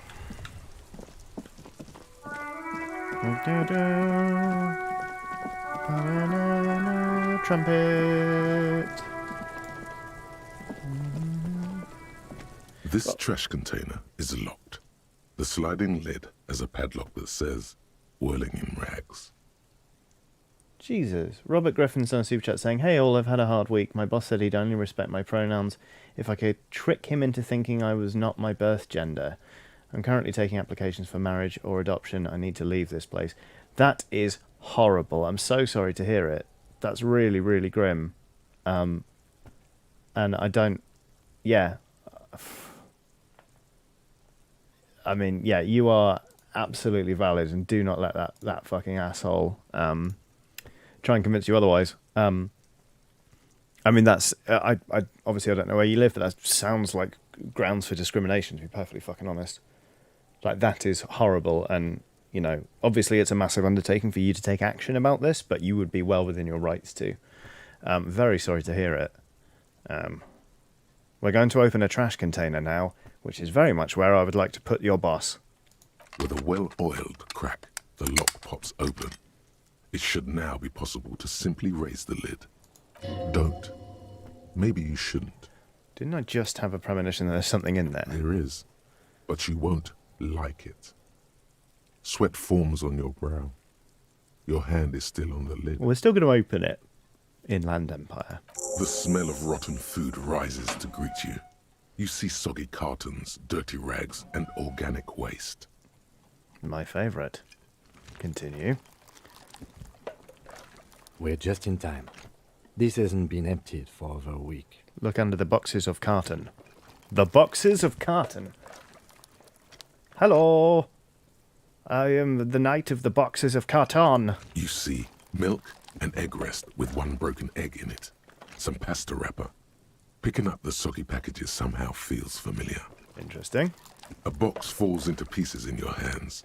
Batiste Soleil cereal. There are plastic pasta packages below. And turbo noodles. Nothing of note, however. Okay. Among the threadbare kitchen towels, something catches your eye. A pair of denim trousers. Interesting. As the legs of the slime-covered jeans begin to unspool from the garbage, a rank corpse smell fills the air. Interesting. The victim's clothes? Cadaverine odor is faint. If these belong to the deceased, they were removed when he was still in the early stages of decay. Kim is a badass. Wow. Drop them in here, officer. A black plastic bag marked evidence. Can I have one of those? I need it to earn money for a raincoat. Guitar marked blue jeans.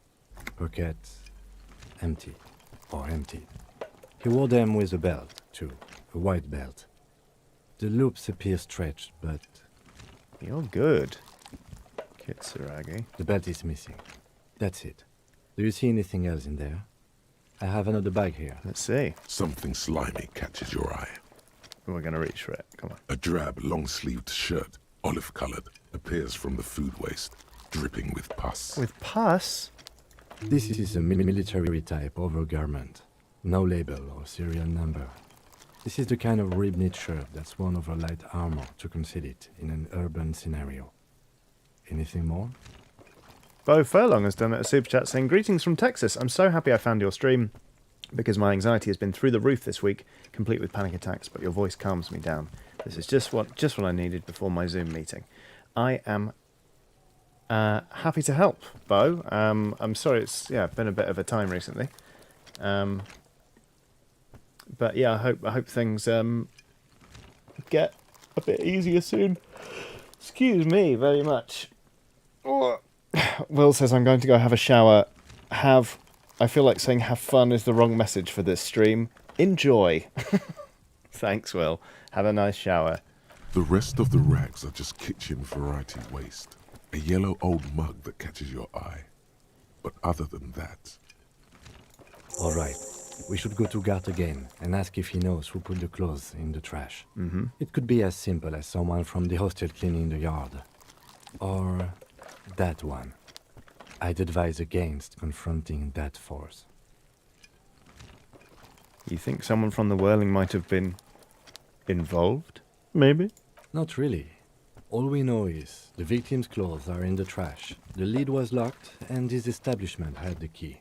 It's just a small loose thread. Okay, thank you, Ken. The lieutenant nods, then looks back into the trash container. Let's search the food waste, why not? Sotha still has done a super chat saying, this stream seemed inevitable from the moment this channel launched. Everything Johnny has done as a professional leading to this moment. Thank you. I was waiting on you to begin myself. Oh, thanks, Sotha. That's really kind. And JT Geddes says, popping in for a bit to say hi between meetings. Hello, thank you very much for the super chat. And to you, Sotha. That's very, very kind. I'm glad you're enjoying that I'm streaming this. It's just organic waste, cold and slimy on your hands. Apple and potato peels, mostly. Unidentified sludge, and the occasional chicken bone thrown in for good measure. But hey, nothing. It's nothing. Nothing more to see here. What's this? A blue piece of plastic sticks out from the apple peels. It's shiny. Looks like the corner of something. Interesting. They look badly damaged, but you can still make out forms and notes, written in a man's handwriting. Item gained, damaged ledger. Something larger, a clipboard, a blue plastic clipboard with moist papers hanging from it. They look badly damaged. You can still make out forms and notes written in a man's handwriting. Officer, is that your paperwork? No, it can't be. I don't know what... It is. Look. The plastic has the RCM street grid on it. You've even got an autopsy form in there. Is that my paperwork? If you don't mind me asking, how did this get in the trash? Someone from the Whirling threw it in the trash? Boring. Try dangerous. You should do a thorough inventory of that. Be sure some has not fallen into the hands of the RCM's enemies, organized crime or worse. Official notes sometimes contain informants' names, even undercover operatives. Okay, I'll do that. It would also not hurt to start taking notes on the case. Now, tell me what your eagle eyes see. Or are we finished? The mug. You pick out a broken mug with an oddly racist depiction of the yellow man frolicking in saffron. Only in its social sensibility. Oh. The container sounds a muffled gong. I hope Kim doesn't think I like that mug. Titan Uranus has done a super chat saying, why did you throw away your paperwork, Johnny? I don't know, I didn't feel like doing my paperwork. That's one thing off the list. Titan? I think we got it all. Okay.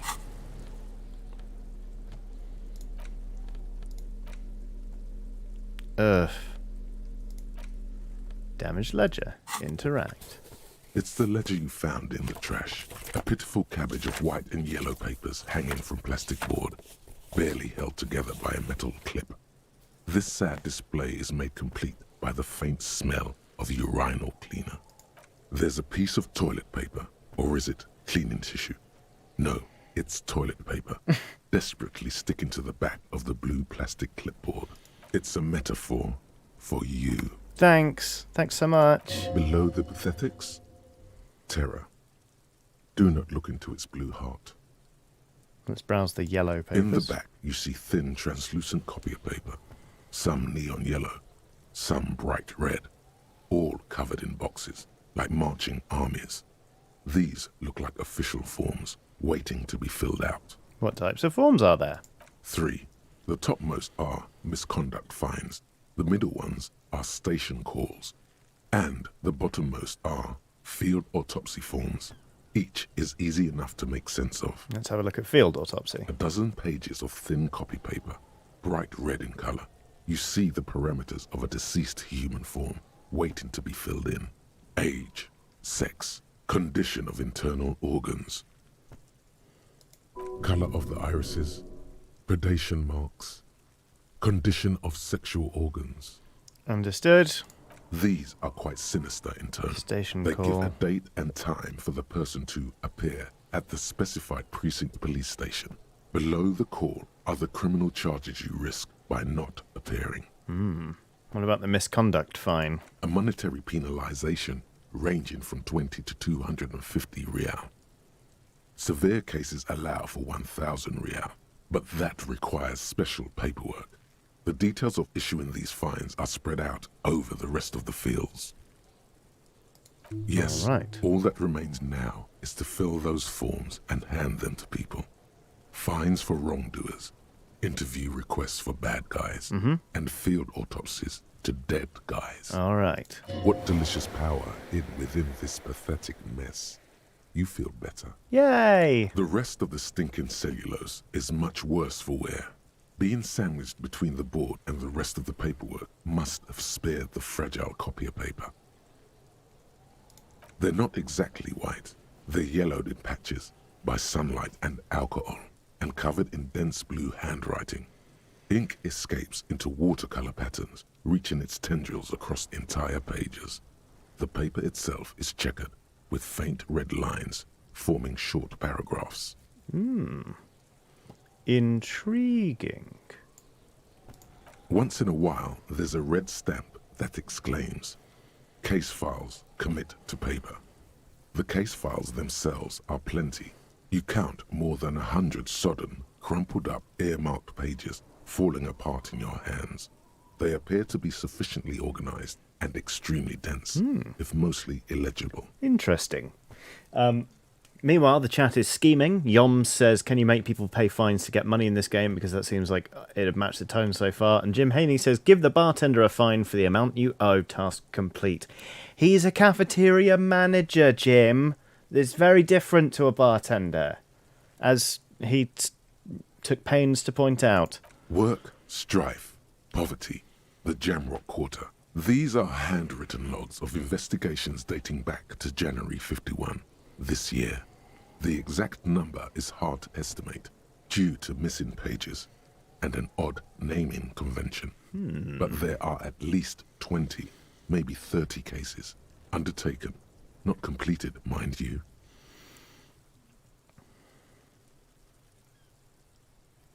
I'm done. You don't exactly close them, so much as distance yourself from the smelly papers. They're a little further from your nose now. Okay, thank you very much, Damage Ledger. Let's see now. Oh. Read your ledger and name the case. Finding the right line may take some time. Ugh. We've got to talk to Cuno again. I don't want to. Inspect the victim's spot. Right. Can we get up there and actually get this body down? I don't know if we can. There he still is, looking right through you with his white eyes. The body... Okay. Interesting. So, tasks. Oh, there's a map. Map incomplete. Acquire a copy of city map. Yes, that makes sense. Alright, so we need to talk to Gart about the victim's clothes getting into the trash. Let's do that for now. Because I don't want to talk to Cuno.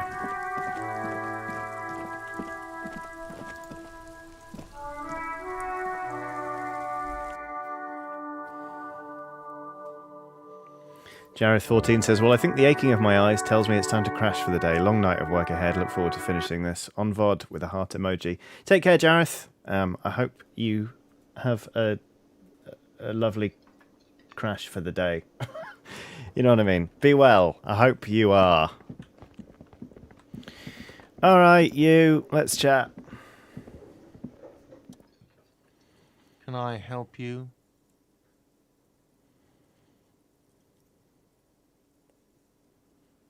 Another thing at the whirling? Another thing. Great. I love those. Something Yes. else I want to talk about. Here's your trash container Thanks. key. I hope you found what you were looking for. Found the victim's clothes, actually. How strange. I certainly didn't put them there.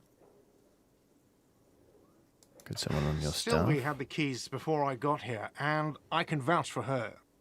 I can vouch for all my staff. None of us would tamper with the crime scene. That's what you say. If he says, as much as I'm enjoying watching this happy game, got to get ready for D&D. Still dealing with the Vampire King, and it's not looking good for one of my players. Good luck, Iffy. I hope it is a great time, and that player doesn't cark it. Okay. Who else has the keys to this trash container? The trash collection service? CS Municipal. I don't see why they would put anything in the trash, though. It blatantly was Cuno, wasn't it? Cuno was like, well, you didn't get into my business. The elusive CS Municipal. I doubt we'll be able to track down who was sent here last and when. This will have to be one of those little threats that solves itself down the road. Interesting. On Clinton Street, near the Boogie Street Diamond, a small truck rattles down an alleyway. It stops by a rusted trash container. Two men, their faces rough and swollen, jump out. They look at the container, despondently. CSM is written on their backs. Thank you anyway. Yes? Goodbye. I mean, I do like the idea of continuing to needle him. Okay. Who else has blah? Find this person and you'll know who tampered with the scene. It may take a while. Okay, I don't really want to talk to Cuno, but we may have to. Read your ledger and name the case. Finding the right line may take some time. Pay for damages. No! We could talk to Sylvie using Kim's shortwave. That would be good. But first, I think it might be good to have a little 5 to 7 minute break. Because I could do with using the... Look at us synchronized, sort of twirling around. I could do with using the toilet and getting something to drink. Perhaps you could too. Or, maybe you need a stretch or you're peckish or something. Or maybe you just want to sit there for 5 to 7 minutes, in which case, do not worry. There will be a photograph of my dog and some smooth jazz to accompany you. So I'm gonna nip off for 5 or 7. Linorn has turned up and says, wow, my perfect timing again.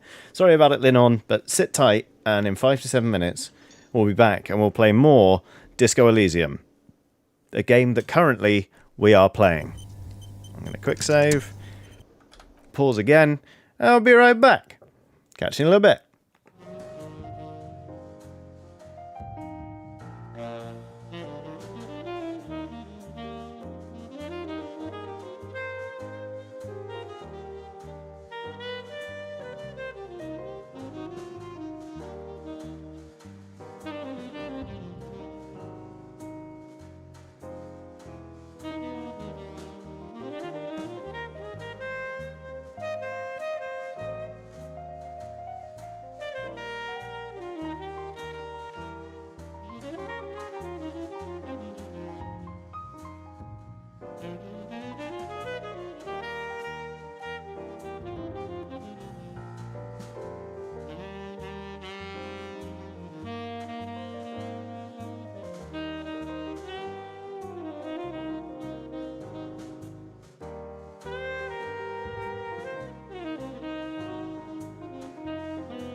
Hello, everyone. Welcome back to Disco Elysium. I hope you enjoyed the photo of Watson, who is a tiny velvet hippo. The chat has been talking about whether or not she's a hippo. Yes, she is. Look at her skull. She's got a big hippo head. So, right. Let's continue, shall we? We're 8% through Lonesome Long Way Home. That seems good. Oh. Hang on a minute. We got more things we can... No, we can't up any of these things yet. We're 80 of 100 skill points to leveling up. Good, good, good. Okie dokie. So, what were we going to do? Let's see. I think using Kim's shortwave would be great. Do we need to talk to Kim about this? Let's try. Yes? Nothing. Where's your car?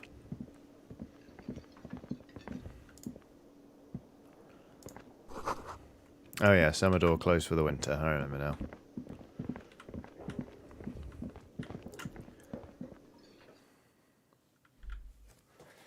Hup.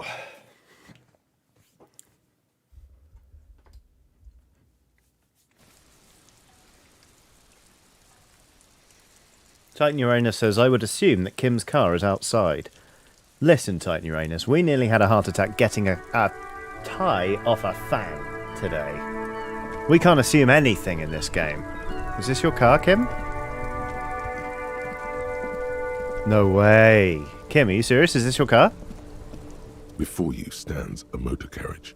The bodywork is covered in blue and white livery, bearing the number 57. I'm genuine. That sounds so much like my friend wears. It is scary. Vapor emanates from the large engine on the back of the vehicle.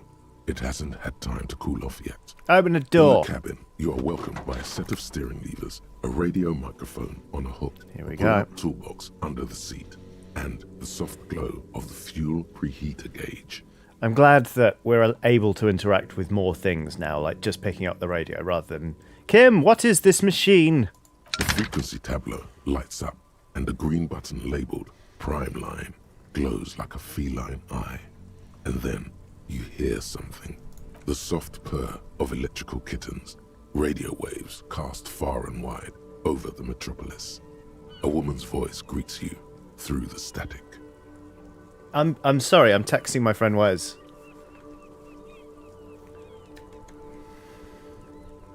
Because this is ridiculous.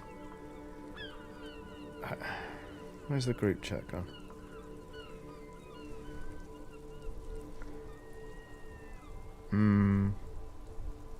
There it is. Wes, did you voice the main narrator in Disco Elysium and just not tell us?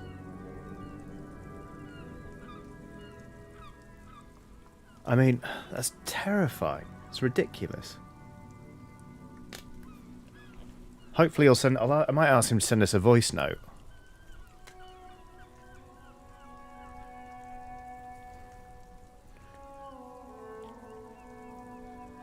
It's... Sorry about this. It's fucking uncanny.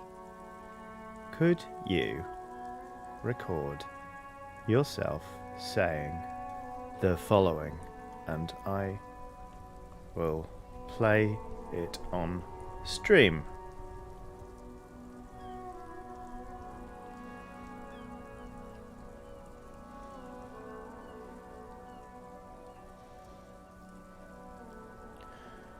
The soft purr of electrical kittens.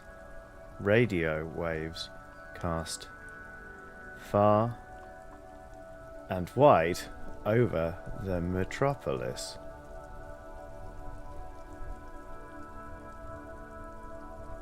Send. Let's see. Let's see if he does that.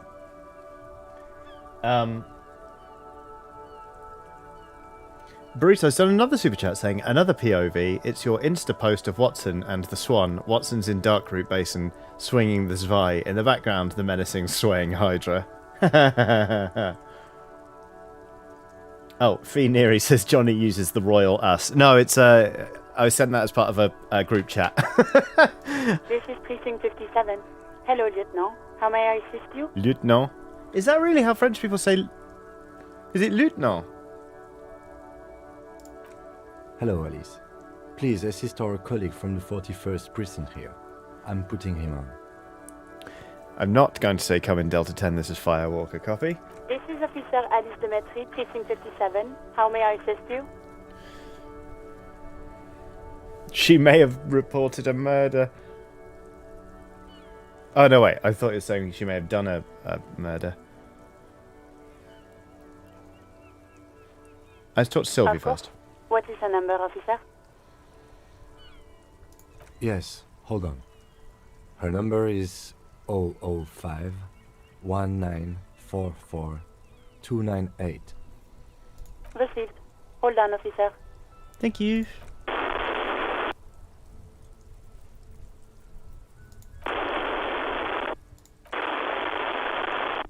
Wait patiently. Lieutenant Kitsuragi slowly begins to tap a little rhythm with his right foot. Quite a lot of time has passed. Officer, I have Sylvie Malaika on the line for you. Thank you. Yes, hello? Hello, Sylvie.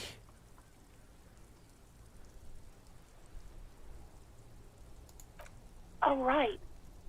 Hello, officer. What can I do for you? You can hear resentment in her tone. She's not thrilled to be talking to you again. Oh, I'm horrible, aren't I? John N. This soundtrack is British Sea Power, or Sea Power as they're apparently now just called.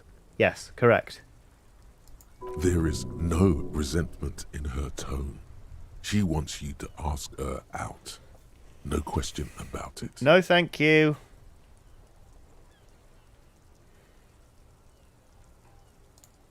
No, not me. But why didn't you call? Didn't a corpse behind the workplace bother you? What? Of course it bothered me. But I thought the union already knew about the corpse. No one calls the police. The union would get angry. Well, that's interesting. Tycee's done a super chat with the leader's smiley face. Thank you very much, Tycee. Huh. You know, what the union says goes. People listen to them and they take care of their own, which is like everyone here. Well, maybe they took care of our deceased person. Did you think about that, Sylvie? Garbage.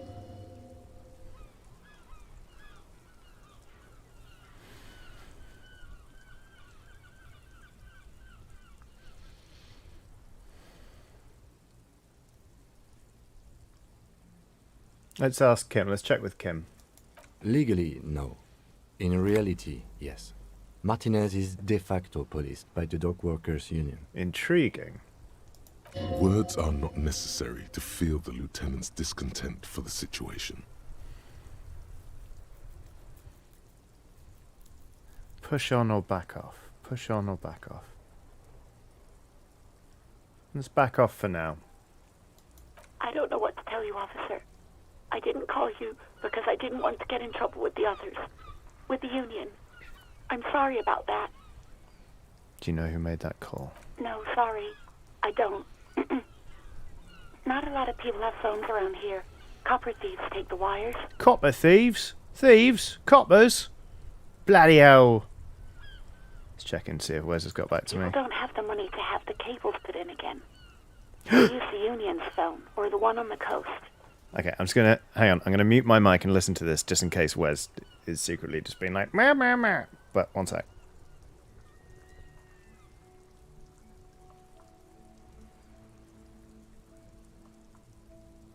Fucking yes! He's come good. Listen to this shit.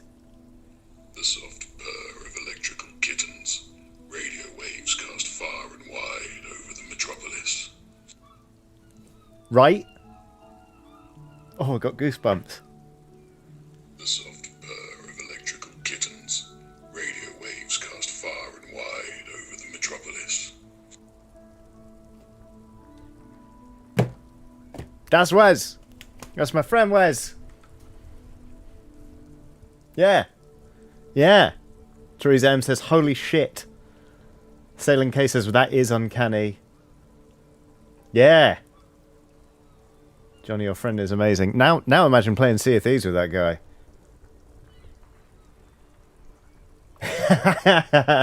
I'm going to send him a picture of this.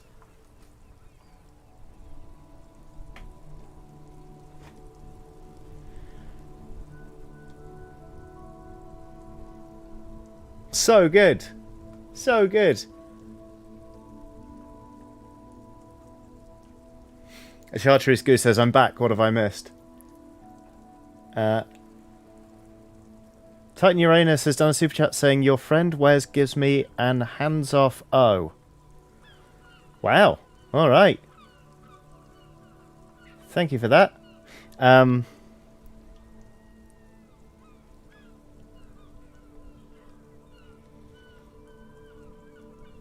He's also messaged saying, I've got a child on my hip. I'll record more clearly in a bit. Dinner time is like a Danny Boyle zombie apocalypse.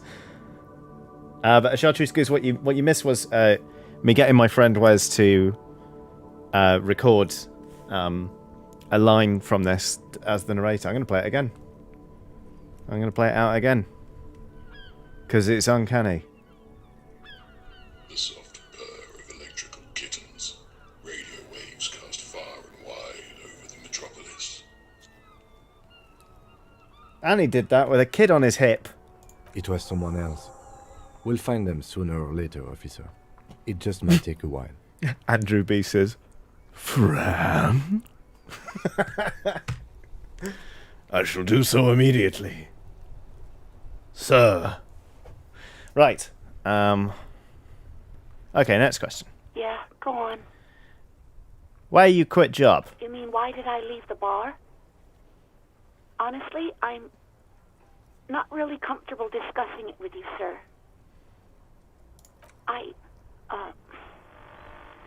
Let's just say I left because I needed to get away from someone. Well, well. You know whom? You think you hear a sliver of accusation in her words. I really don't want to talk about this. Let's just forget about this, okay? She wanted to get away from me. She quit her job because of me. Maybe, I don't know.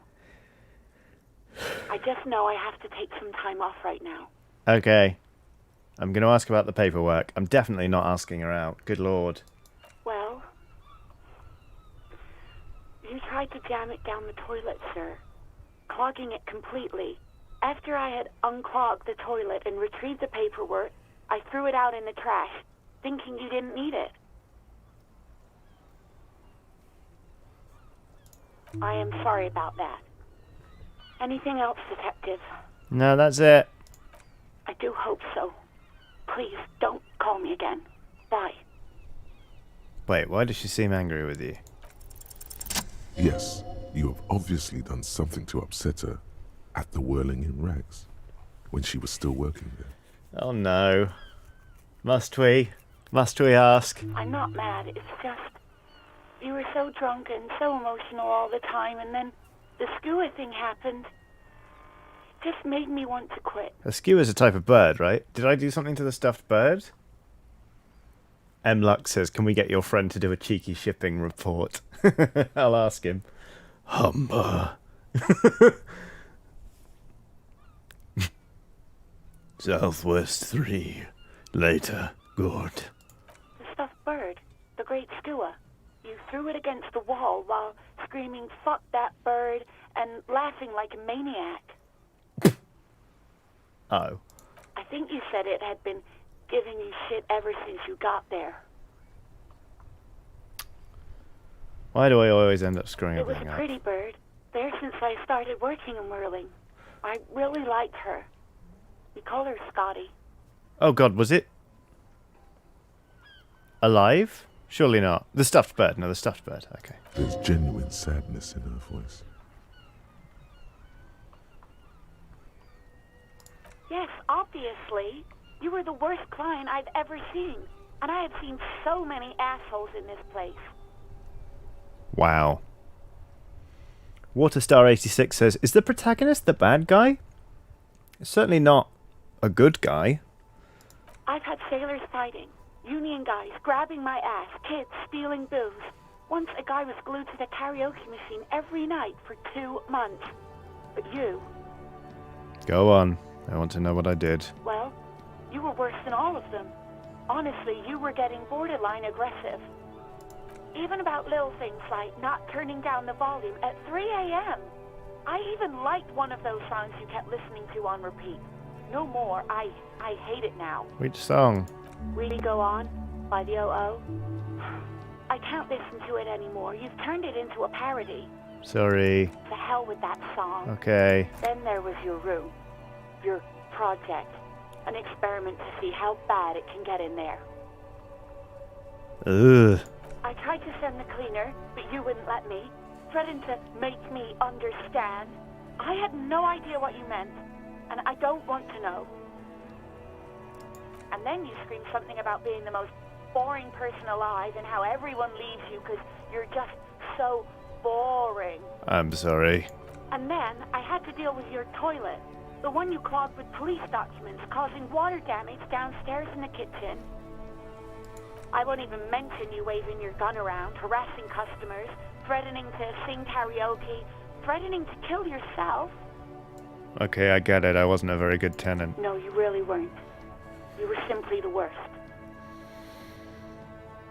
I'm truly sorry for everything, Sylvie. God, I knew I shouldn't have brought it up. Just try not to call me again, and let's pretend it never happened. Okay, I'm sorry, Sylvie. I kind of feel like maybe there was a way to make that less awful, but I did not find it.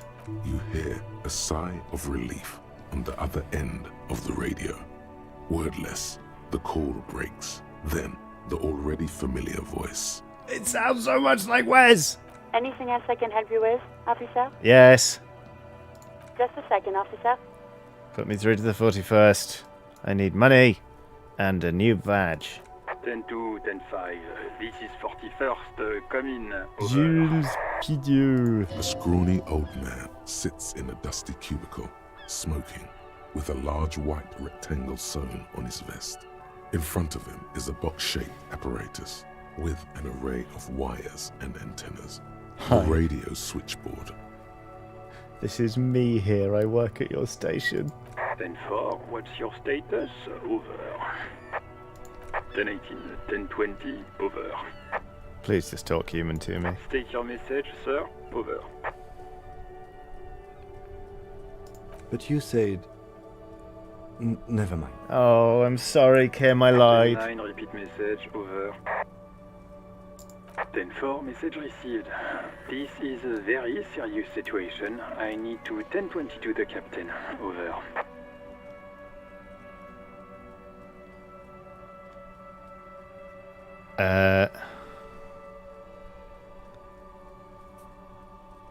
Hang on. Okay, the captain. 10-22, the captain. This sounds bad. Bad and scary. Like being called to the headmaster's office in school. John Freeman says apparently the narrator is Lenville Brown, a London-based musician. I'm going to Google that person.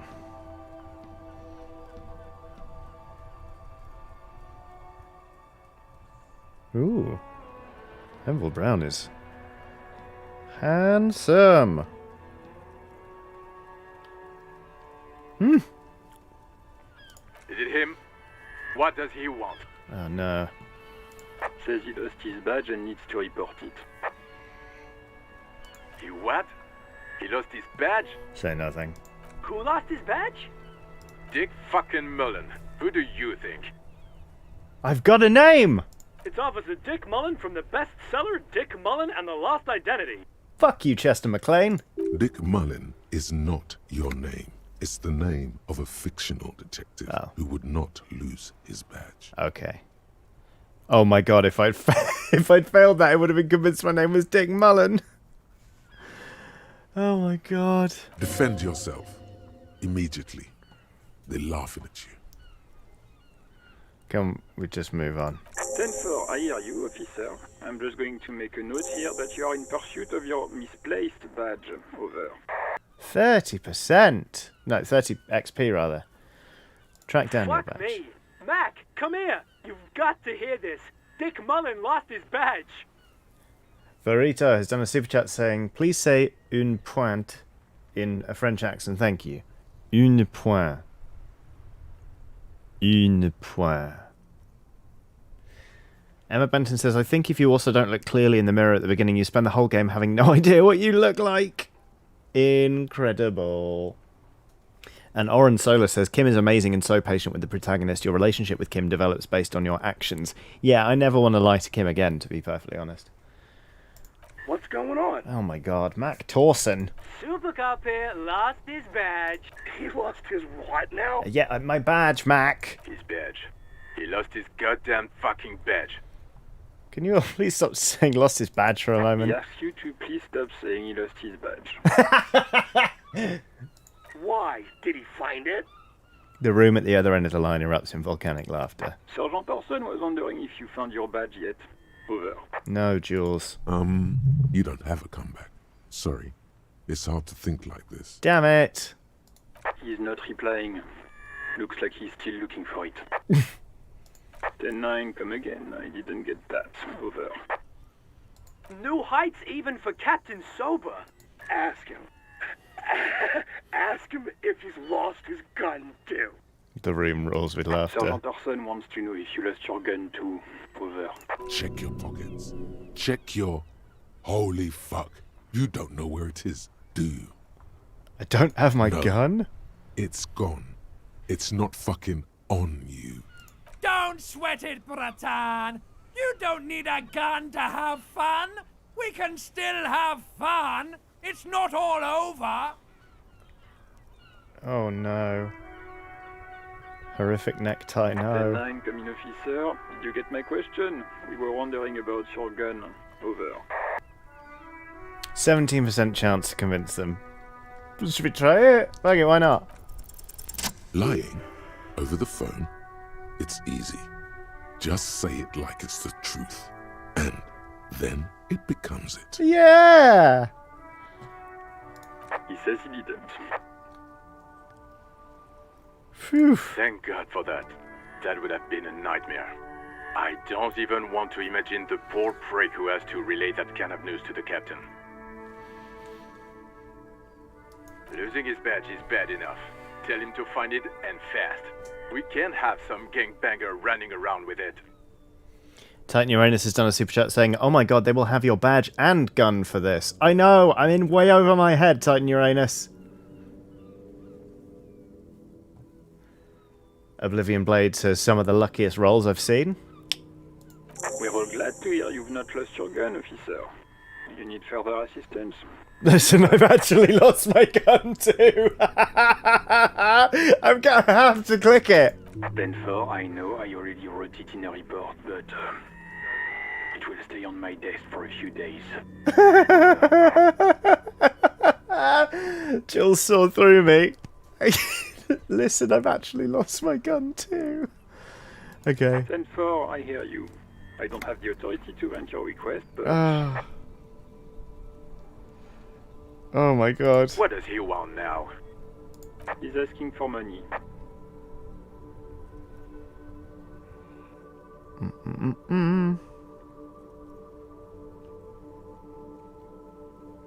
Is he fucking kidding? No.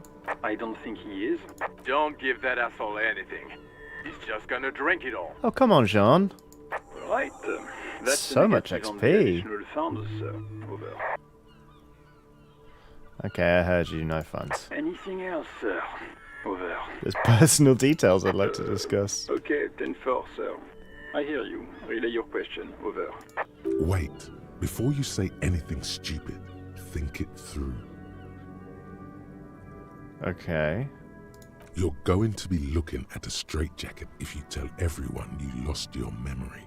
Be smart about this. Ask if he's there alone. 10-4, sir. I'm not hearing your question.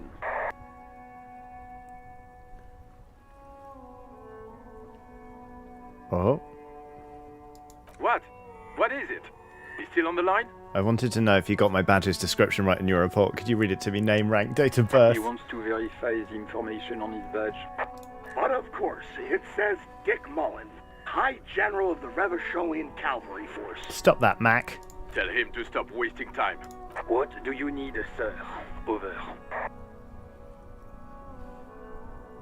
10-9, repeat message. I didn't get that, sir. Over. Say my name. Sir, I will not have you talk to me in this manner. Over. What? What is it? What can he possibly still want from us? This could be bad. He seems intoxicated and keeps asking me to call him by his name. Mullen's drunk and emotionally aggressive. That's new. Call me what you want. Call me what you need. Wrap it up. Don't indulge in his drunken antics. Yeah, let's wrap this up. Understood, sir. Over. Roger that. 10-10. Over and out. Jules is amazing. The static ends with a loud click and everything is silent in the 18 cabin. kilometers to the south, in the 41st Precinct's relay booth, a small crowd has gathered around Communication Officer Jules Oldboy Pidier, around a dozen cops. The small room is filled with cigarette smoke, abuzz with laughter, when Officer Judith Minot enters. Her left arm is in bandages, and her hair trimmed short. What is going on here? Did something happen? Jean-Vic Maire turns to her and says, What happened is my partner made contact. It's not good. He's lost his badge and his sidearm. He seemed confused, delirious even. Sean, you're my partner.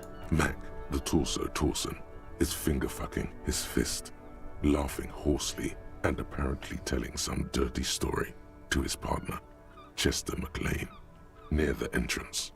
I don't like Mac Torson. Levi Coffee says, hey Johnny, just wanted to pop in and say, hey, can't watch live right now, but I'll watch this on VOD later. Keep being awesome. Thank you very much, and hello again, when you get back to this bit. Yeah, Mullen was fucked, alright. Sounded fucking drunk to me. Yeah, Mac's right. This was some gnarly shit there. I mean, before he started begging for money, it was... Enough! None of this is funny. It's fucking sad. That's what it is. He's a cop. He's one of us, goddamn this. Lazy Boy says, I feel like you're purposefully trying to end the stream early during the late part of the phone call. I'm not trying to get We must help you. hospitalized, but... Oh no. Wait, is it actually going to happen? Yeah? How do you fucking plan to do that, huh? Get him off the drink? Go jogging with him in the morning and get him on carrot juice? He's a lost man. Not even carrot juice can help him now. Jan Vale says, right, duty's called. Cheers to you all and hope your evenings will be amazing. Thank you very much, Jan. I just know we can't give up on him when he's at his weakest. He wouldn't. Oh, Judith. Mac, man the door. You know what he told me? I don't want to get better. I want to get worse. Those were his words. Ooh. This shit does not leave this room. Not a word of this to the captain. Or anyone else. We'll give him a couple of days to pull his shit together. Okay. I guess I can hold off the report for a few days. Old boy lights another cigarette. Good. Okay, everybody. Nothing but a prank call here. We all got our laughs. Now get back to work. Far north, on the other side of the motorway, the officer quietly hunches with his hand in the motor carriage. I still can't get over that sounding so much like my friend. Okay. La-la-la-la. Close the door.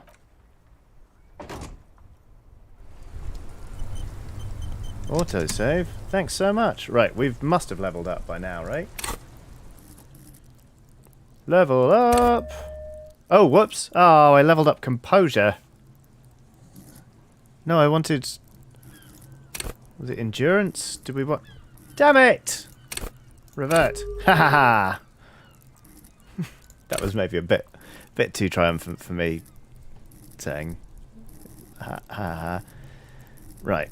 What do we want to level up? Let's see.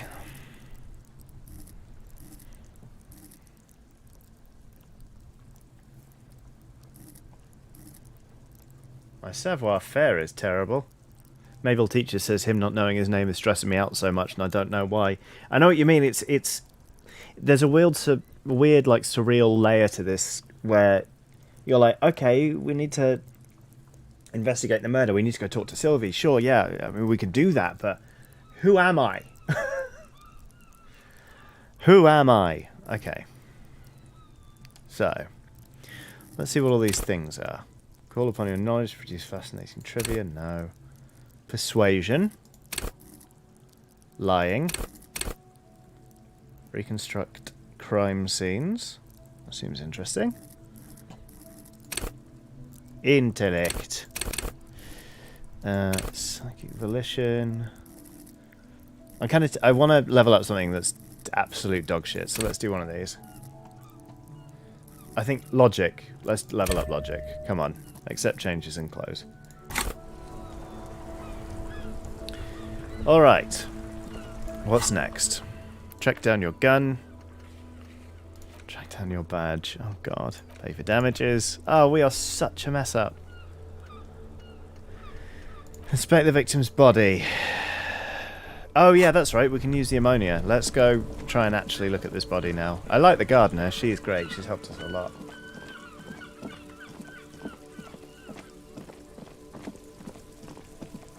Fucking Cuno, little asshole. There he still is, looking right through you with his white eyes. The body below is entirely dedicated to that corpse smell. Emitting it is all it does now.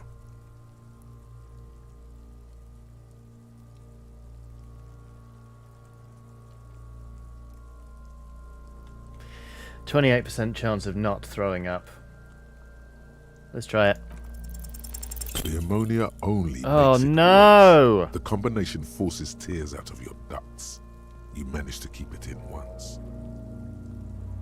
The second time, not so much. Damn it! When the vomiting is done, sorry your everyone. cheeks are wet with tears. Oh, that's a lot. Bloody hell. Okay. The ammonia did not help. The weight is reassuring, like a crenel on solid fortification. Pat, pat, pat. Titan Uranus has done a super chat saying there is an info tab for each stat that is worth reading. Thank you for the super chat and I've the seen information. Strong men turn themselves inside out for hours. You are facing tough odds here. Alcohol withdrawal makes it considerably harder.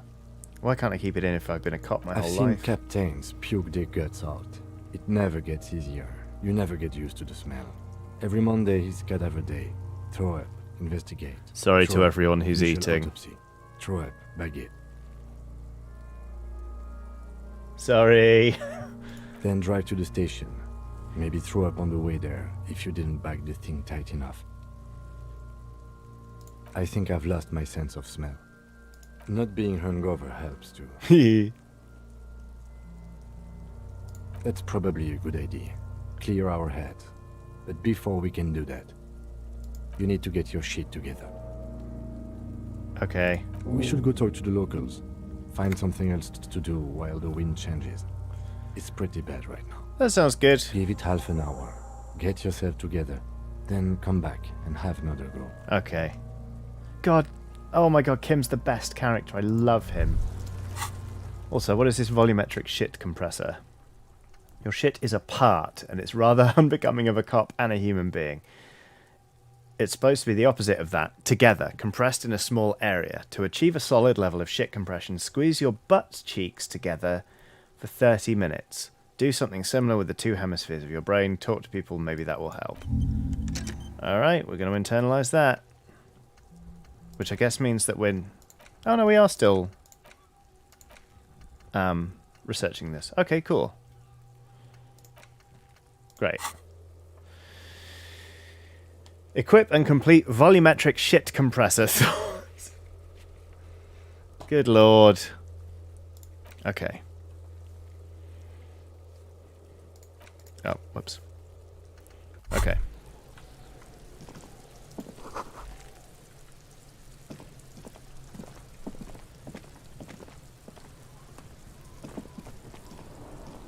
You need to click on it to focus. Yeah, volumetric shit compressor seems to be working, right? Oh, volumetric shit compressor won't start until Lonesome Way Home is... Oh, fuck!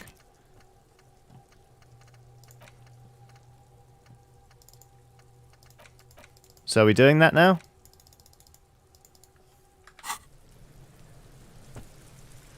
John Crabill says, is this a one-off stream or is this going to be until the game is finished with more streams? I might do it again at some point. Oh, you can do multiples. Right, I'm going to start up the Lonesome Long Way Home as well then. Great. I might stream this again, I might not. We'll see. It's been a heavy one. Okay, we put the clothes in the trash. Ask Cuno if he knows anything about the victim's clothes in the trash. We've got to talk to Cuno. I might mute the audio while he's talking.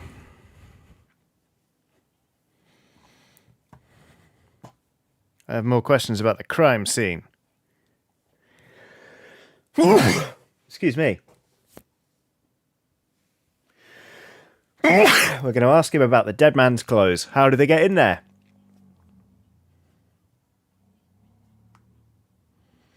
I need to know.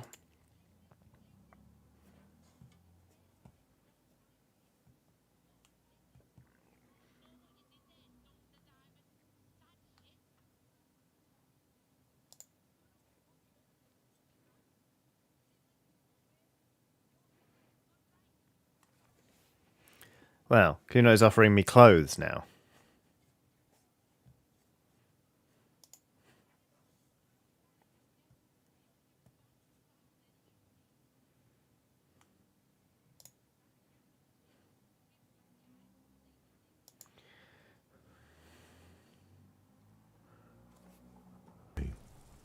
As if there was more than meets the eye about that pile of roofing material.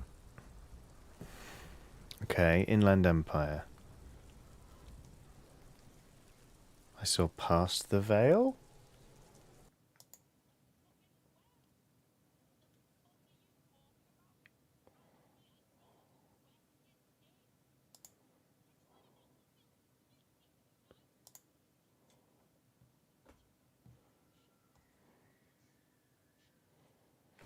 Oh, apparently we should go back to the roofing material.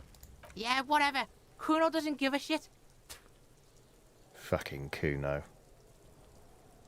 Cuno doesn't fucking care. Cuno is rude. Is a lout. Whoa. Wait. No, wait. Oh, the stack of Eternite is elsewhere, isn't it? An inconspicuous pile of the roofing material, Eternite. Well, let's see if we can do it. Because it's nice and orderly. Oh, for fuck's sake. Well-laid pallets. It reveals no secrets at this time. Locked. Put skill points into perception sights to open this white check. Fine. Ugh.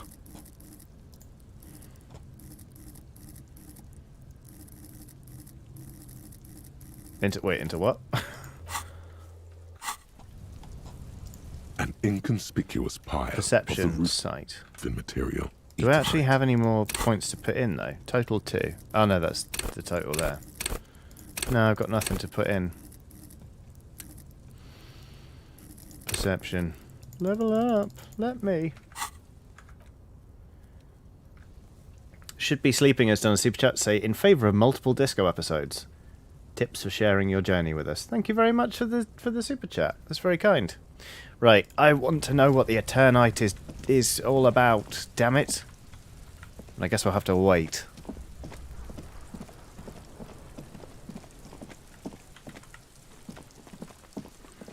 Now let's see. Let's go ask some people about my gun.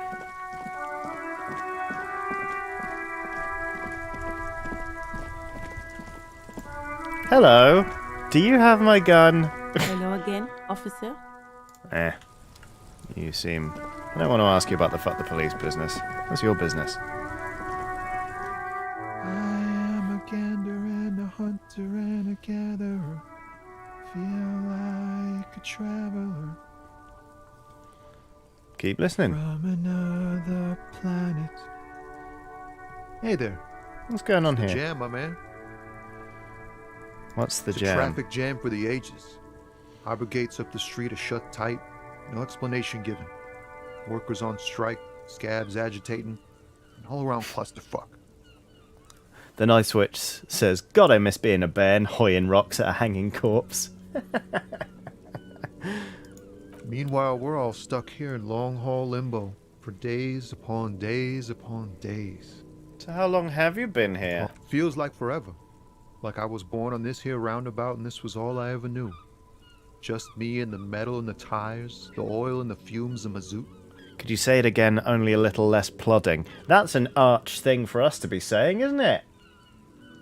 Everyone's a critic, man. It's okay. I've been here a whole week already. Well, well, well. Akira says, going to have this stream on in the background while I nap. Hope you don't mind. No, I don't mind at all, Akira. I'm sorry if I wake you up by talking to my tie again or something. So tell me, what do you need? Know anything about the dead man? He ain't one of us drivers. I know that. All accounted for. Otherwise, I haven't really asked about that. Been wasting time right here. Keep him busy. Busy with what, Tommy Lahom? Analyzing the fundamental structural and psychological conditions of being stranded in the midst of a sea of motor lorries and their sad, despondent chauffeurs. Mm-hmm. A sense of surprise there ain't more bodies hanging from more trees. Hey. Well, tell me about this strike. It's like whatever's going on over at the docks. Workers got a blockade set up, making demands, no way in or out. Some pretty wild stuff, I hear. Like a giant new power crane in half the company? I forget what exactly. Good on them, I guess. Interesting. I've heard talk there's a company rep in town, too. Like a strike negotiator type. They'd know what's up. Precise demands and so on. Mm-hmm.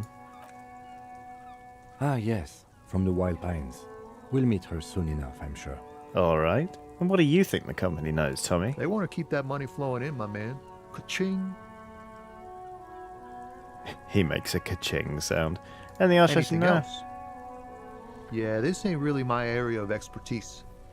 I just do my job and get paid. I have things to do and places to be. All of us do. Us lorry drivers. Cam, your nurse. You still hang around here waiting for this mess to end. Most have scurried off somewhere to get drunk or high. Or laid. Not that I blame them, really. Not you, Tommy. Not my thing. Chasing transient pleasures is a drag these days. I prefer the examined life now. Thinking, reflecting, observing. Uh-huh.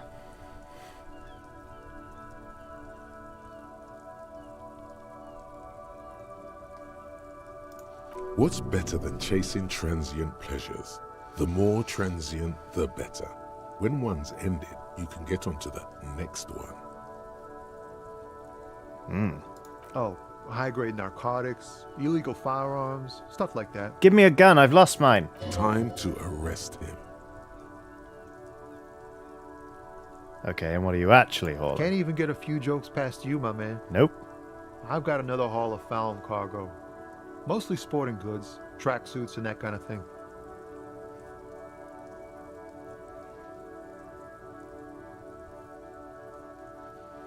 They usually get shipped to Grad in the Occident, though we've been making headway in the Il Moran market lately.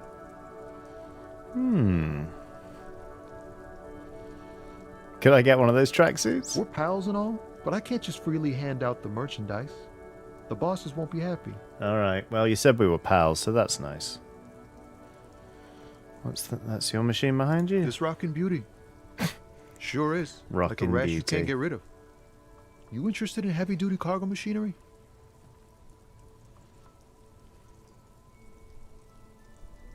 Neat. For carrying large quantities of cargo a long distance. These found tracksuits need to find their way to the kids way out in Wamrau and Laurent Bird somehow. There it is again. A little touch of sadness beneath his cool. He thinks he's spent too long in this lorry. So nothing illegal. Not unless they've illegalized sports equipment while I was on the road. Okay. The man taps his fingers rhythmically I'm not against his asking him to arm. give me money. Ooh. What do you see in his eyes? Let's see. Ease into it. Ugh. Don't go too far. This seems like a personal matter. My man, I want to know about your soul. Hey, Tommy, spill the beans. Man, nothing's troubling me. Just the usual Lorryman tropes and hopes. The road and the rhymes. This jam ain't helping either. That all the beans you got, Tommy? Damn, it really is hard to talk, man to man. Damn it. Don't be a stranger. All right, Tommy. We're not done sharing our feelings, though. What is this? Pigs Go Home. The street name is legible.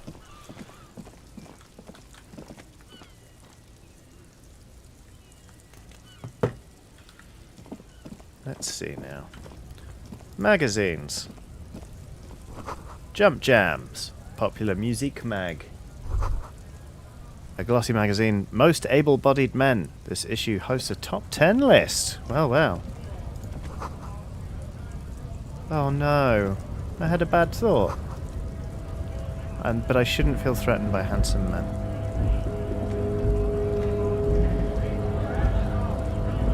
Let's go root around in a bin. Or whatever this is. Is it a bin? Oh. Fuel.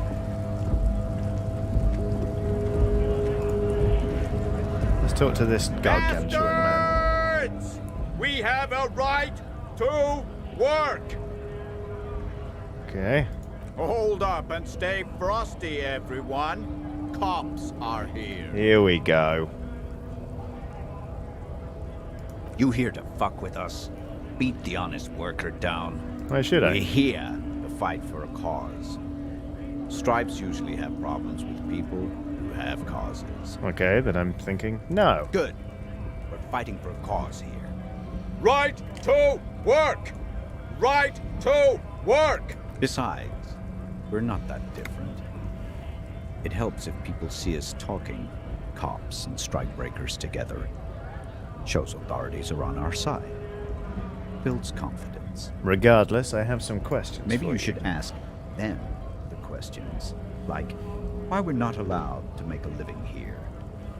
Shame on you! You're a scab, mate. Come on. We have families to feed, you piece of shit. Blimey. So do we, Scott.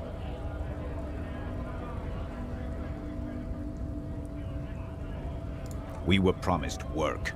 We'd be in there, working, if the bastards hadn't shut the gates. Alright, scab The leader. physically impressive Mantower has turned his attention back to the gates.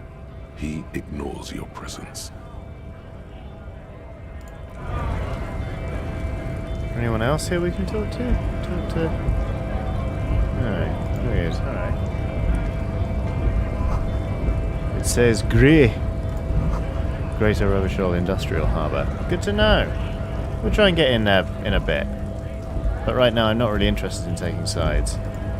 This person, on the other hand, looks... Oh, wait, that's the guy who was yelling earlier. I want to talk to this guy. Not least because he's called Call Me Mañana. Scab? What did he just call you? Oh no, not this again. Come on. You just got away from that fucking kid. I'm not a scab, I'm a cop. I was just messing with you. No one's ever seen a cop scab. Imagine, you cops going on a strike, but then another cop comes in and says, let us cop for less money. Speaking of, what brings the RCM here? To the Wild North? Come to see the strife? Murder, huh? That sounds like a lot of hard work. You'd never see me investigating a murder. It's actually very fun and easy. I don't believe you. Post L'Aventurier said the same thing. They tried to get me to be their postman. So fun, so easy, they said. It's just walking. It's probably more than just walking then, huh? It wasn't. I'm doing much better here at the harbor. Being an honest union man with a lot of free time on his hands. Sure thing, my friend. I can help you out. Okay, let's try and catch a coin. The coin lands into your hand as Yeah. if it has always belonged there. The swallow returns. Appreciated. Always glad to help out the RCM. Shame I can't do more. Things are meager at the moment due to... Yeah. You know, the winter's fat is slowly running out and all. Still better than scabbing, though. The Union has problems getting by? Nothing to worry about, really. The jam's a bit of a mess. Cargo can't get in or out. The rationing is a bit stricter, is all. Supplies should last the strike, though. All right. I'm always glad to help out when possible. Not like these slithering scabs. What's behind the gates, then? My friend, I respect the right to roam. The open range awaits. He gazes over the roundabout with a glint of longing. Does that mean you can get me through the gate? I don't operate in that capacity. I'm not a granter of passage. The passage grants itself. That simple? I just walk in? I walk right past Measurehead and go in. Measurehead? Yeah, the 2.5 meter tall Semini supremacist there. Walk right past him, then press the button to unlock the door, then go past him again, and you enter the arbor through the office. Está. Don't worry, I'm sure it's not completely impossible. For example, you could best Measurehead in a physical confrontation. What? Or you could convert to a Semini supremacist worldview. Or, maybe it actually is completely impossible. Got it. Sure. What's the strike You about? know, serious business. I'm sure the big boss will be glad to tell you. You'll have to ask him first. He's a chatty guy. Wants to talk about the strike. Return once you've met the union boss and are on a better footing with the organization. All right. Sure. Volumetric ship compressor. Yes! Oh! Bizarre scientific news from Revachol West today, where a police officer's shit has been observed at a pressure of around 495 gigadecimals. These metallic hydrogen levels of shit togetherness were thought to exist only at the center of collapsing stars, not law officials. It remains to be seen how long the shit's singularity lasts. Interesting. All endurance white checks are unlocked. Learning cap for endurance is raised to 4. Great. So, let's see. Inspect the victim's body. So we need to go back and do it again.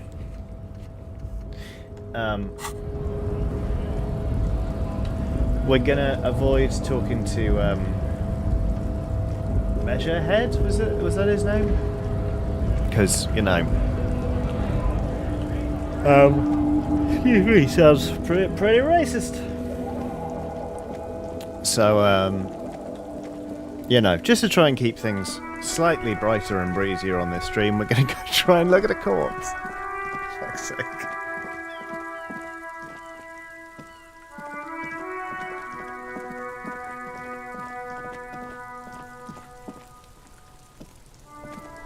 Stop fucking throwing rocks at him, Cuno. I hate that kid. There he still is. Oh, yeah. Looking right through you with his white eyes. Really hope. The body below is entirely dedicated to that corpse smell. Emitting it is all it does now. Emma Benton says, "Oh good, more corpse looking. Let's try it." As you breathe in, the odor comes over you. It's a smell of the mind telling you to run, and your stomach to wring itself empty. With your hands at your sides and your eyes squinting, you stand in it. Yes. Finally, we can look at a body. Do they always do that? They do after 7 days, yes. They do after 7 days, yes. We are deep in decomposition here. The man before you is naked, but for a pair of underpants and enamel boots. Okay. His skin is greenish, marbled with decaying veins, and blotched by lividity. A fading web of tattoos covers his chest and shoulders. The cargo belt used to fasten him to the branch above appears industrial in strength. Cheerful. The material appears to be ceramic. Its clean white stands in stark contrast to the decaying flesh above the knee. The man wore thick polymer socks, probably for padding. A fine array of interlocking plates covers them. Interesting, alright. Delicate and fragile. They feel alien to the world around you. Out of place somehow. These are clearly not boots. They're armor. Possibly part of a larger set. Well, let's say that out loud. These aren't just boots, are they? They're armor. Indeed. Technically speaking, these are sabatons, not boots. Say that again, Kim. That sounded amazing. Sabatons. Ceramic plate. Zirconium dioxide, most likely. This is where the make would be. Interesting. Under the heel. Fair weather. Fair weather model T500 VE. I'm guessing that's vitreous enamel. This is advanced stuff. The locals probably scavenged it. It would be odd if he had more on after 7 days. Yes, I know I took ages to do anything about this murder. We should keep a lookout for these species. The armor could yield information. This is one thing he might actually know. Jessica Lee has done a super chat. Say, hey Johnny, any chance of you, Luke and Jane, brackets, and Aoife, getting together again on video on the subject of the new Life is Strange stuff? Yes, I think we would like to do that, so we're going to try. I don't know exactly when, but they've sort of Luke mentioned it, and I'm definitely up for it. So we'll see. It's not a guarantee, but hopefully. Okie dokie. Amity Island Fishing Club says, Johnny, I just realised I have Void Bastard after I watched you play it. Should I start it? Yes, you should. Absolutely. Yes. According to the chat, the corpse descriptions can get a bit vivid here. I mean, they already were fairly, so yeah. I mean, it's fairly obvious. It should be fairly obvious that, if you struggle with this stuff, maybe think about tuning out for a little bit. If you wear those pieces, it will help me protect your mortal coil. The sabatons dangle off the man's decaying form, ageless and synthetic. The material looks out of place here. It's expensive. We've requested similar material for our tactical units for years now. The constabularies deemed it too costly. In that time, we've lost 6 men to semi-automatics. Woof. For a full set, about 4 years of wages. Ka-ching, baby! As a wage, it's regrettably small. But for a piece of hardware, yes, that's a lot. Well, how could this man afford such expensive hardware? That's for us to find out. My initial report on the area suggests he was a security guard for the harbor company. But that's just hearsay. I agree. This equipment is way beyond what a guard can afford. A small bell-like sound fills the air, like tapping on the side of a porcelain cup. Pink, pink, pink. Suddenly, your biceps coil up. Your elbow is sharp and cocked for a punch. I don't want to punch it. It's anything but. This material is a kinetic redistributor. It spreads kinetic energy horizontally, from plate to plate, dissipating it entirely. See? Gosh. Faint, organic lines cover the plates where they separate into smaller ones. These plates then divide into smaller plates until there are hundreds of them altogether. Like the scales of some ancient white monster, cracked and pearly. I don't really want to pull the boot off. I'm going to back off. The cadaver slowly twists on the cargo belt, his torso covered in tattoos and extremities blotched pink and blue. Let's inspect the tattoos. An intricate web of blue lines stretches across the torso, from the right shoulder to the solar plexus. Each time they intersect, a small white star is formed in their crossing. Hundreds of fading asterisks riddle his skin. Their concentration is highest around his heart. You little pig. You're right. Good dog. His corpse is marked by stars. What will mine be marked by? Alcohol and heartbreak. Cool, thanks, Inland Empire. Your fist clenches suddenly. It will be riddled with disco. Decay is creeping on the tattoo. Already, most of the canvas that's holding it has darkened. Now, it disintegrates slowly, letting out a stink. Is this a microelectronic system? I have only a cursive knowledge of the science of cybernetics. I would not know if it were. But it's not quite complex enough, is it? I agree.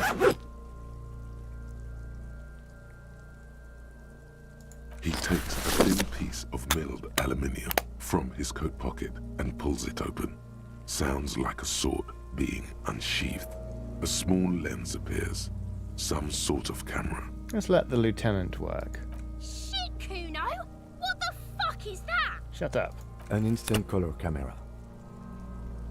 He produces 2 metal-capped ampules and clicks them into place on the side of the apparatus. A thin slot shines This there. is the first time he openly acknowledges the kid's existence. I have only 2 ampoules, so nobody move. I don't want to waste one. A sound, a shrill flash, followed by the breaking of a small ampoule of glass.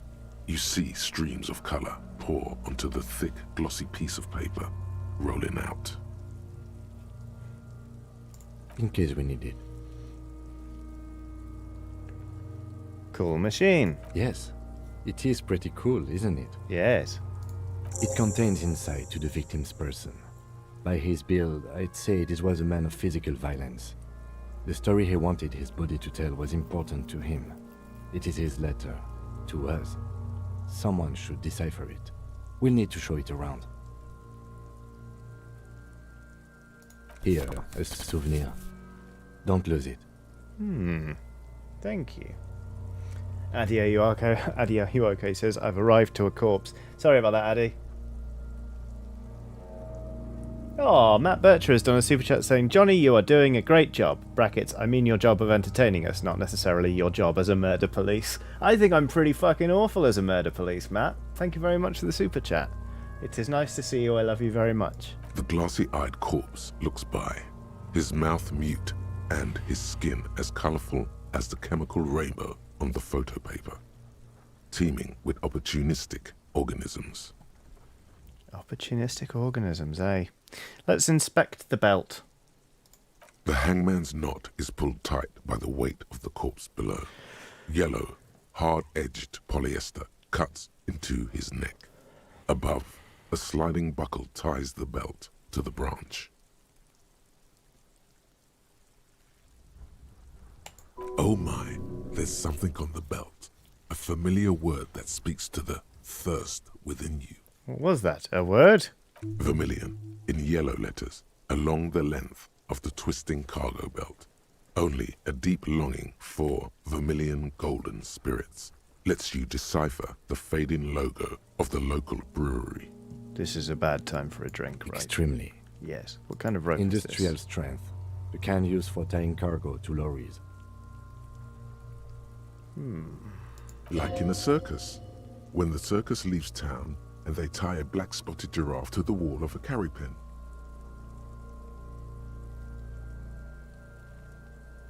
Sure. Yeah. I'm going to say it like in a harbour, though, because that's a more normal thing to say. Yes, it looks like they use whatever was on hand, paying no attention to not incriminating themselves. The brief suggested as much, politically motivated by the ongoing strike. Did you not get a briefing? They might have forgotten to brief me. He's not going to believe that. I'm just going to say this. Okay, you should ask me for one the first moment we get. Thank you, Kim. Amazing. It's not merely polyester. It's steel reinforced. What? See these lines? This is where the wires run. I see rabbits for more than 20 strands. There are rabbits up there? This makes getting him down much more problematic than I had assumed. Yes. How did they even get him up there? A noose is one of those things that's easier to use one way around. Did they climb up using the kid's ladder? Surely not. It's too flimsy.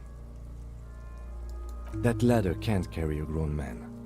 I didn't see any splintering either, did you? I think they lassoed the branch, then pulled on the belt to close the buckle. That makes sense. The cadaver hangs from the cargo belt, limbs limp and torso covered in tattoos. I don't really want to look him in the eye, but let's do it. His eyes are milky white and blind to the world, protruding comically from their sockets. There is no one home, just subaquatic terrors there. Wow. Dark brown hair grows on his head. His face is ready to explode from the organic processes inside. The death's head grin has passed. What remains is an unrecognizable mess. Right. Yeah. Underneath the curdled meat there is an expression. Curdled meat. Not carried on his features, but below, inside. An expression of pleasure. This man was experiencing joy at the moment of his death. All right, tell me, who are you, dead man? I'm gone.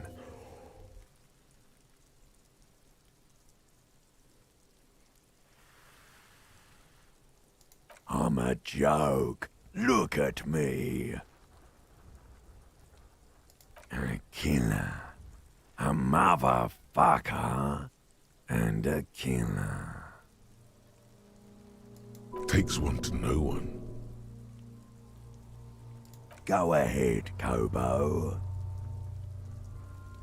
Maybe I was getting my rocks off.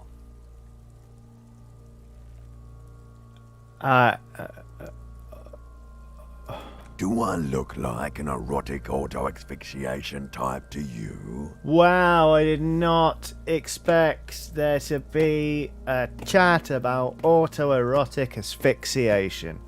But since you mention it, yes. Captain Copodromo, I fear we are drifting away, fixating on sexuality again. But, let's go with a simpler question. Into the wild pale yonder. Uh-huh. In the past. Way out west. Oh, this is so uncomfortable. What do you mean? I'm talking to you. It's the power of your... Black frothy liquid starts bubbling on his lips. Imagination. Yeah, man! Don't be crazy! Inanimate objects and dead people can't really talk to you. Your wild imagination is doing this. Ask some more of those questions you love so much.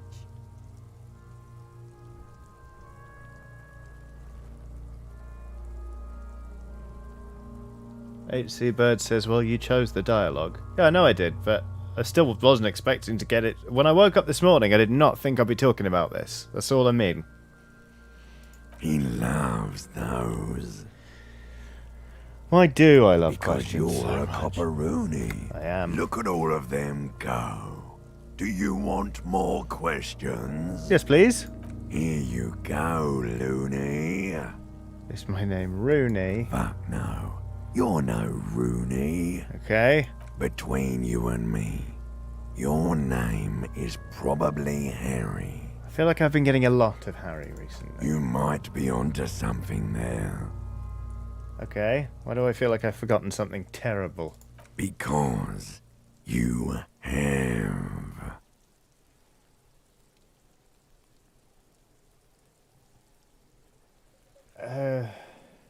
I hate you. Do I remind you of someone?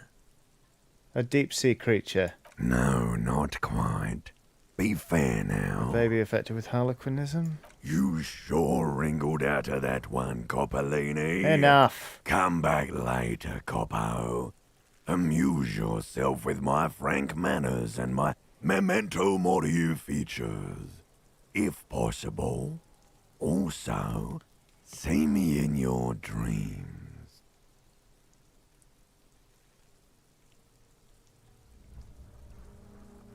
Okay. Are you sure we finished the preliminary examination of the cadaver? We might miss some of these things once he's done. No, okay, alright then. The cadaver slowly twists on the cargo belt, his torso covered in tattoos, and extremities blotched pink and blue. As you narrow your eyes, the monster before you blurs into a violent mess of green and pink. Mm-hmm. Only the lower extremities are pink with a dash of blue. His fatted hands, thighs, and his neck, just above the noose. The rest of the corpse appears dark green in the cold spring air. The cadaver slowly twists on the cargo belt, his torso covered in tattoos, and extremities blotched pink and blue. I have something I need to know, corpse man. Of course. No. You have questions, don't Never come mind. back later, Copo. Let's get him down. Amuse yourself with my frank manners and my memento mori features. If possible. Also, see me in your dreams.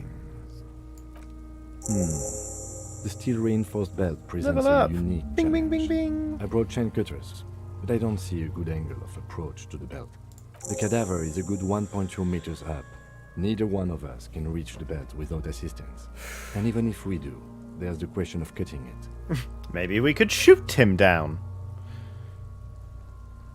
Can't someone else do it? We could saw the branch. Maybe we can ask for help from the harbour. I was really hoping we wouldn't. The Union appear to be suspect in this case. Yes, that's fair. It seems like a dangerous route to go down. Kim, you're the best one. You're the best of anyone. Confirmed. It's unsafe. Yes, let's reconsider. But what other options? We The could corpse twists on the belt like chicken on a skewer. Oh, fuck. We could saw the branch. Climb up there and saw the branch? Yeah, it seems dangerous. There has to be a less risky way, with less falling down of trees. Shoot him down? Yeah! Bang bang time, pig! Shoot his head off! Shut up, Cuno S. No one's talking to you. How? Just shoot the belt. The bullet will break it. It absolutely will not, officer. That's not how physics work. Okay. It will maybe cut one thread loose. Ugh. You know best, Kim. Yeah, now we're talking. Entertain the Cuno with some shit. Fuck off, Cuno. They'll miss! The pigs will miss Cuno! The lieutenant is undecided. On one hand, he wants to shoot some gun. On the other, it's an awfully stupid idea. It is. But what else can we do?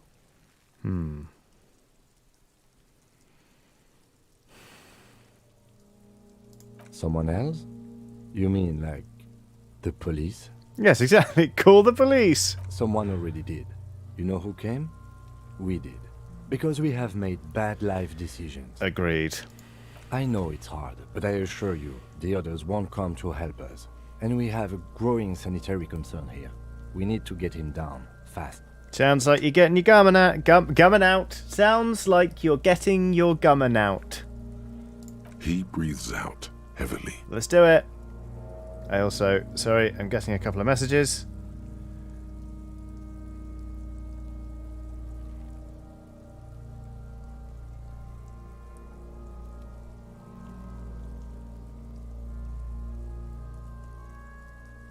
Okay, thank you. Sorry, there was a Blood Bowl League match being played, and I was checking on the score. Oh yeah, do this shit! Fuck it up! Let me try. Say nothing. Let him choose. Silence. With his elbow sharp, the lieutenant unzips his jacket.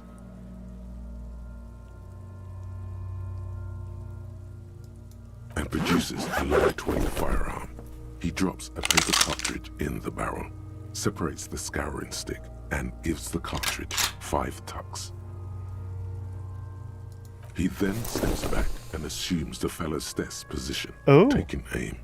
The corner of his eye twitches. His finger is on the trigger. Easy does it, partner. He's gonna fucking miss! The kid's voice is drowned in a shrill blast that echoes off the walls of the surrounding tenements. A cloud of smoke slowly parts in the air as the lieutenant steps back and says to himself, God damn it. He feels bad about it. About his eyes mostly. Just having bad eyesight. Probably from a young age. Whatever you do, do not console him. Fucking idiot! Mookabat asshole! Cuno could have hit it easy, but then Cuno's not fucking handicapped, is he? Cuno's sorry too. Cuno feels sorry for the Beano Cloud. Fuck off, Cuno. The lieutenant doesn't say a word, just looks at the gun in his hand. No, we are lucky as it is. We didn't break anything, and the victim remains uncompromised. Any more mistakes could put us in an unfortunate position with the locals. We have eyes on us. Okay. I didn't do us any favors with that. Fine. What I have now? to say, it's beginning to look unlikely we can get him down without assistance. Okay. They do have the tools and the men. And since it looks like they put him there... They can get him down too. Okay. Let's do it in the lousy, dangerous way. Apologies for the sudden ableism as well that sort of popped in there. Cuno is fucking awful, isn't he?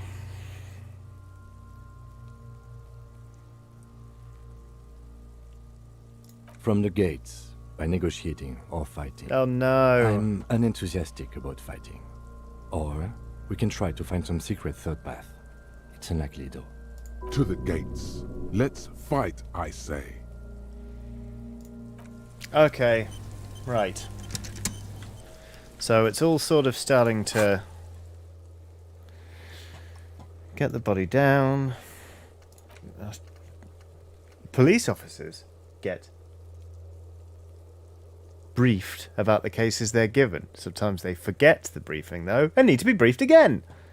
Click on Kim and ask him about the case. Yom says he's been using those ableist slurs alongside the homophobic ones from the start. I'm sorry, I didn't realise.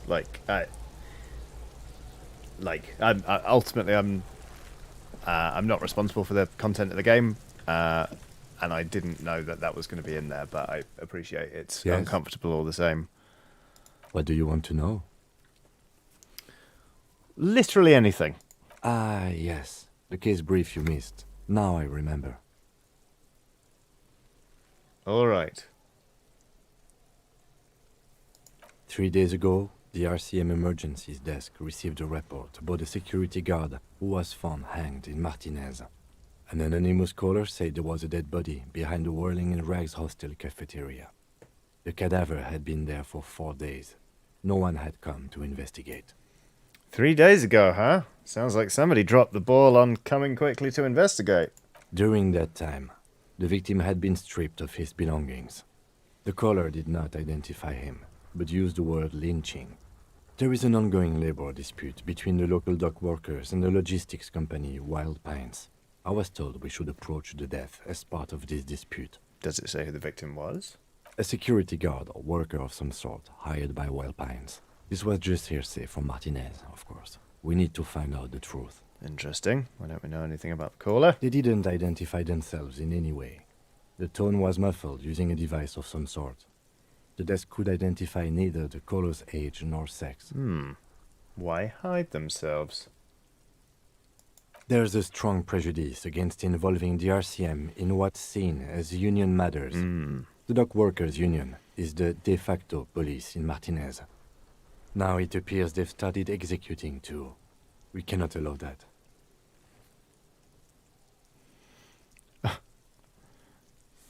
And the RCM is? That's us. The Revachol Citizens Militia. We're the police in this city. That's right. Okay, we got Kim to tell us about the case. Phew. How come we're from different precincts? I'm afraid you and I are pawns in a pissing competition. A pissing competition. His disdain is clear. This man would not use such an expression otherwise. Interesting. You don't know? I assumed you were in on it. I don't remember being in on anything. You know what I'm on? Retrograde amnesia? Better still than an imbecilic cop-off. Tell me about it. What's there to say? It's just stupidity. The cop kind. Our precincts can't decide if Martinez is part of Jamrock or the Industrial Harbor. Yours or mine, as if we somehow own parts of the city. Typical street gang mentality. So we've let the union make a mockery of law enforcement here. And now it's come to its natural conclusion. Ah, this is a struggle over who runs Martinez. Well, sort of. It's less a matter of who gets to police Martinez than who has to. It's an orphan district, in other words. I see. I think the dispatch desk just told both our stations about the hanging. There was quite the brouhaha at the 57th, I can tell you that. Brouhaha. Time to settle it, they said. Cop off. But I assure you, I am not their finest or toughest with 102 cases solved. What I am is least interested in a pissing competition. So he volunteered to represent the 57th, but not out of competitiveness. On the contrary. I wonder what this says about me that I was sent by my station.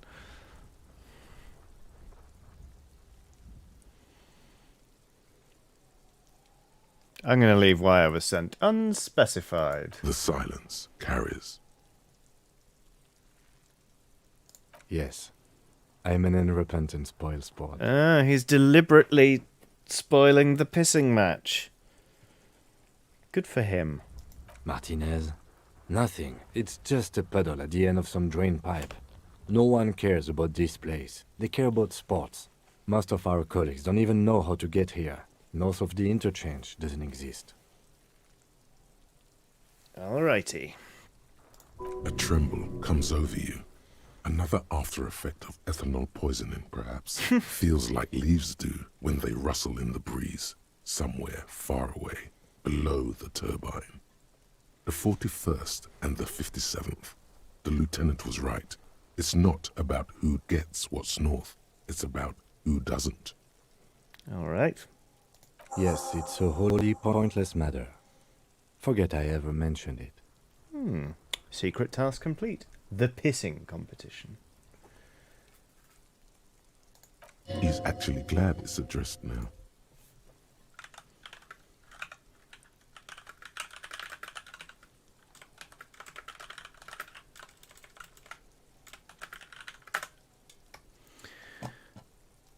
He's actually glad it's addressed now.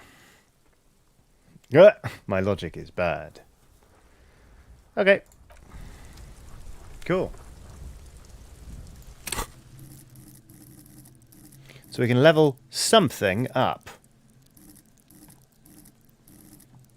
Pain threshold, volition, inland empire, hand-eye coordination, reaction speed. I would like to level that up, actually.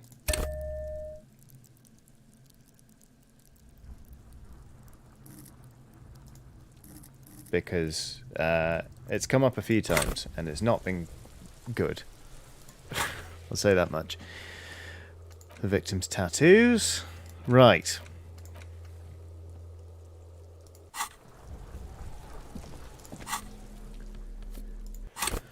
Excuse me, goodness. Getting the body down. Access the harbour. Oh yeah, the info tabs. What's that about the info tabs?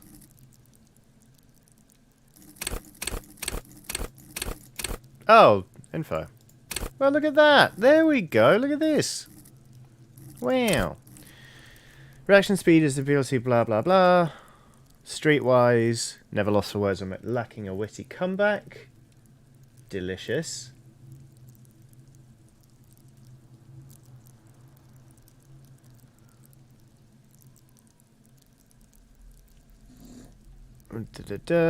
Twitch reflex freakishly good. But when your body acts before your mind, innocent situations can turn bad fast. You're high, strung, and overly alert. Whoopsie! Let's not level that up more times, I guess. But what are you? Oh, I was going to put points in the fucking... An inconspicuous pile of perception the roofing material sight. tonight. I'm so stupid. Damn it. Well, another 40 points and perception sight, and we can go back and do that white check. Just quick save. Alright. Leave. Oh, Adi, are you okay? Says, what's your intellect? Your face was in the way. You ready for this?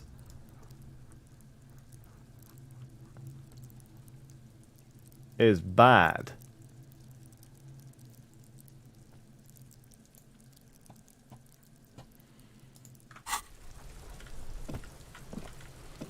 Okie dokie. So we need to try and get into the docks.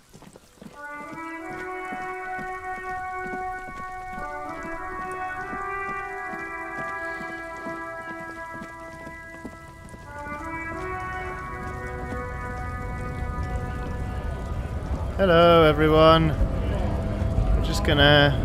Let's see now. Yep, just gonna... Can we actually... There we go. This is gonna go fine. I might just quick save, though. I might actually do a proper save here, in case we get killed.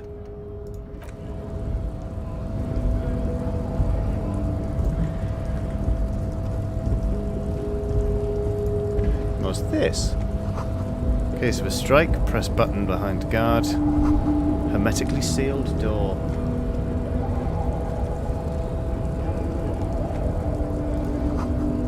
There's no lock picking or door kicking this one. Oh yeah, measure heads racist, right? Oh, fucking hell. You know what, pals? This game is quite heavy. I might stop. I might stop for now. I'm enjoying it, but also, like, it's a pig to stream, to be honest.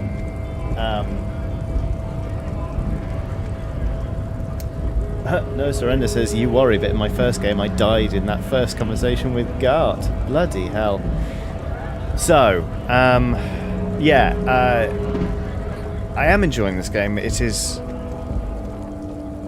it's very different to what I expected, but it's also so much more than I expected. It's kind of fascinating, but quite heavy. And also, I have quite a lot of work to do this evening and indeed over the next couple of days because I'm going to be doing live D&D shows with the Ox Venture tomorrow and Saturday at EGX. So if you're going to be there, great. I will see you. I'll see you in the audience. If not, they'll be coming to YouTube anyway in due course. Let's see. I still have to edit together this week's Pressing Chiodini, which will be going up on Saturday. It will be another episode of Dishonored 2. The first episode of that is now free on YouTube for everyone to watch if they would like. And Emma Benton has just stuck a link in the chat to the Patreon. So that's about it. If you could leave a like on your way out of this stream, it would be great because it would sort of help push it to more people. And yeah, that's sort of generally it. So I hope you have a lovely rest of your day, however much of it is left, and I will catch you all very, very soon. But yeah, for now, that is all. And we're still wearing the rubber gloves. I just realised we're still wearing the rubber gloves. We are a terrible, terrible, terrible detective, but so it goes. Anyway, thank you again so much for watching, and I'll catch you soon. Goodbye.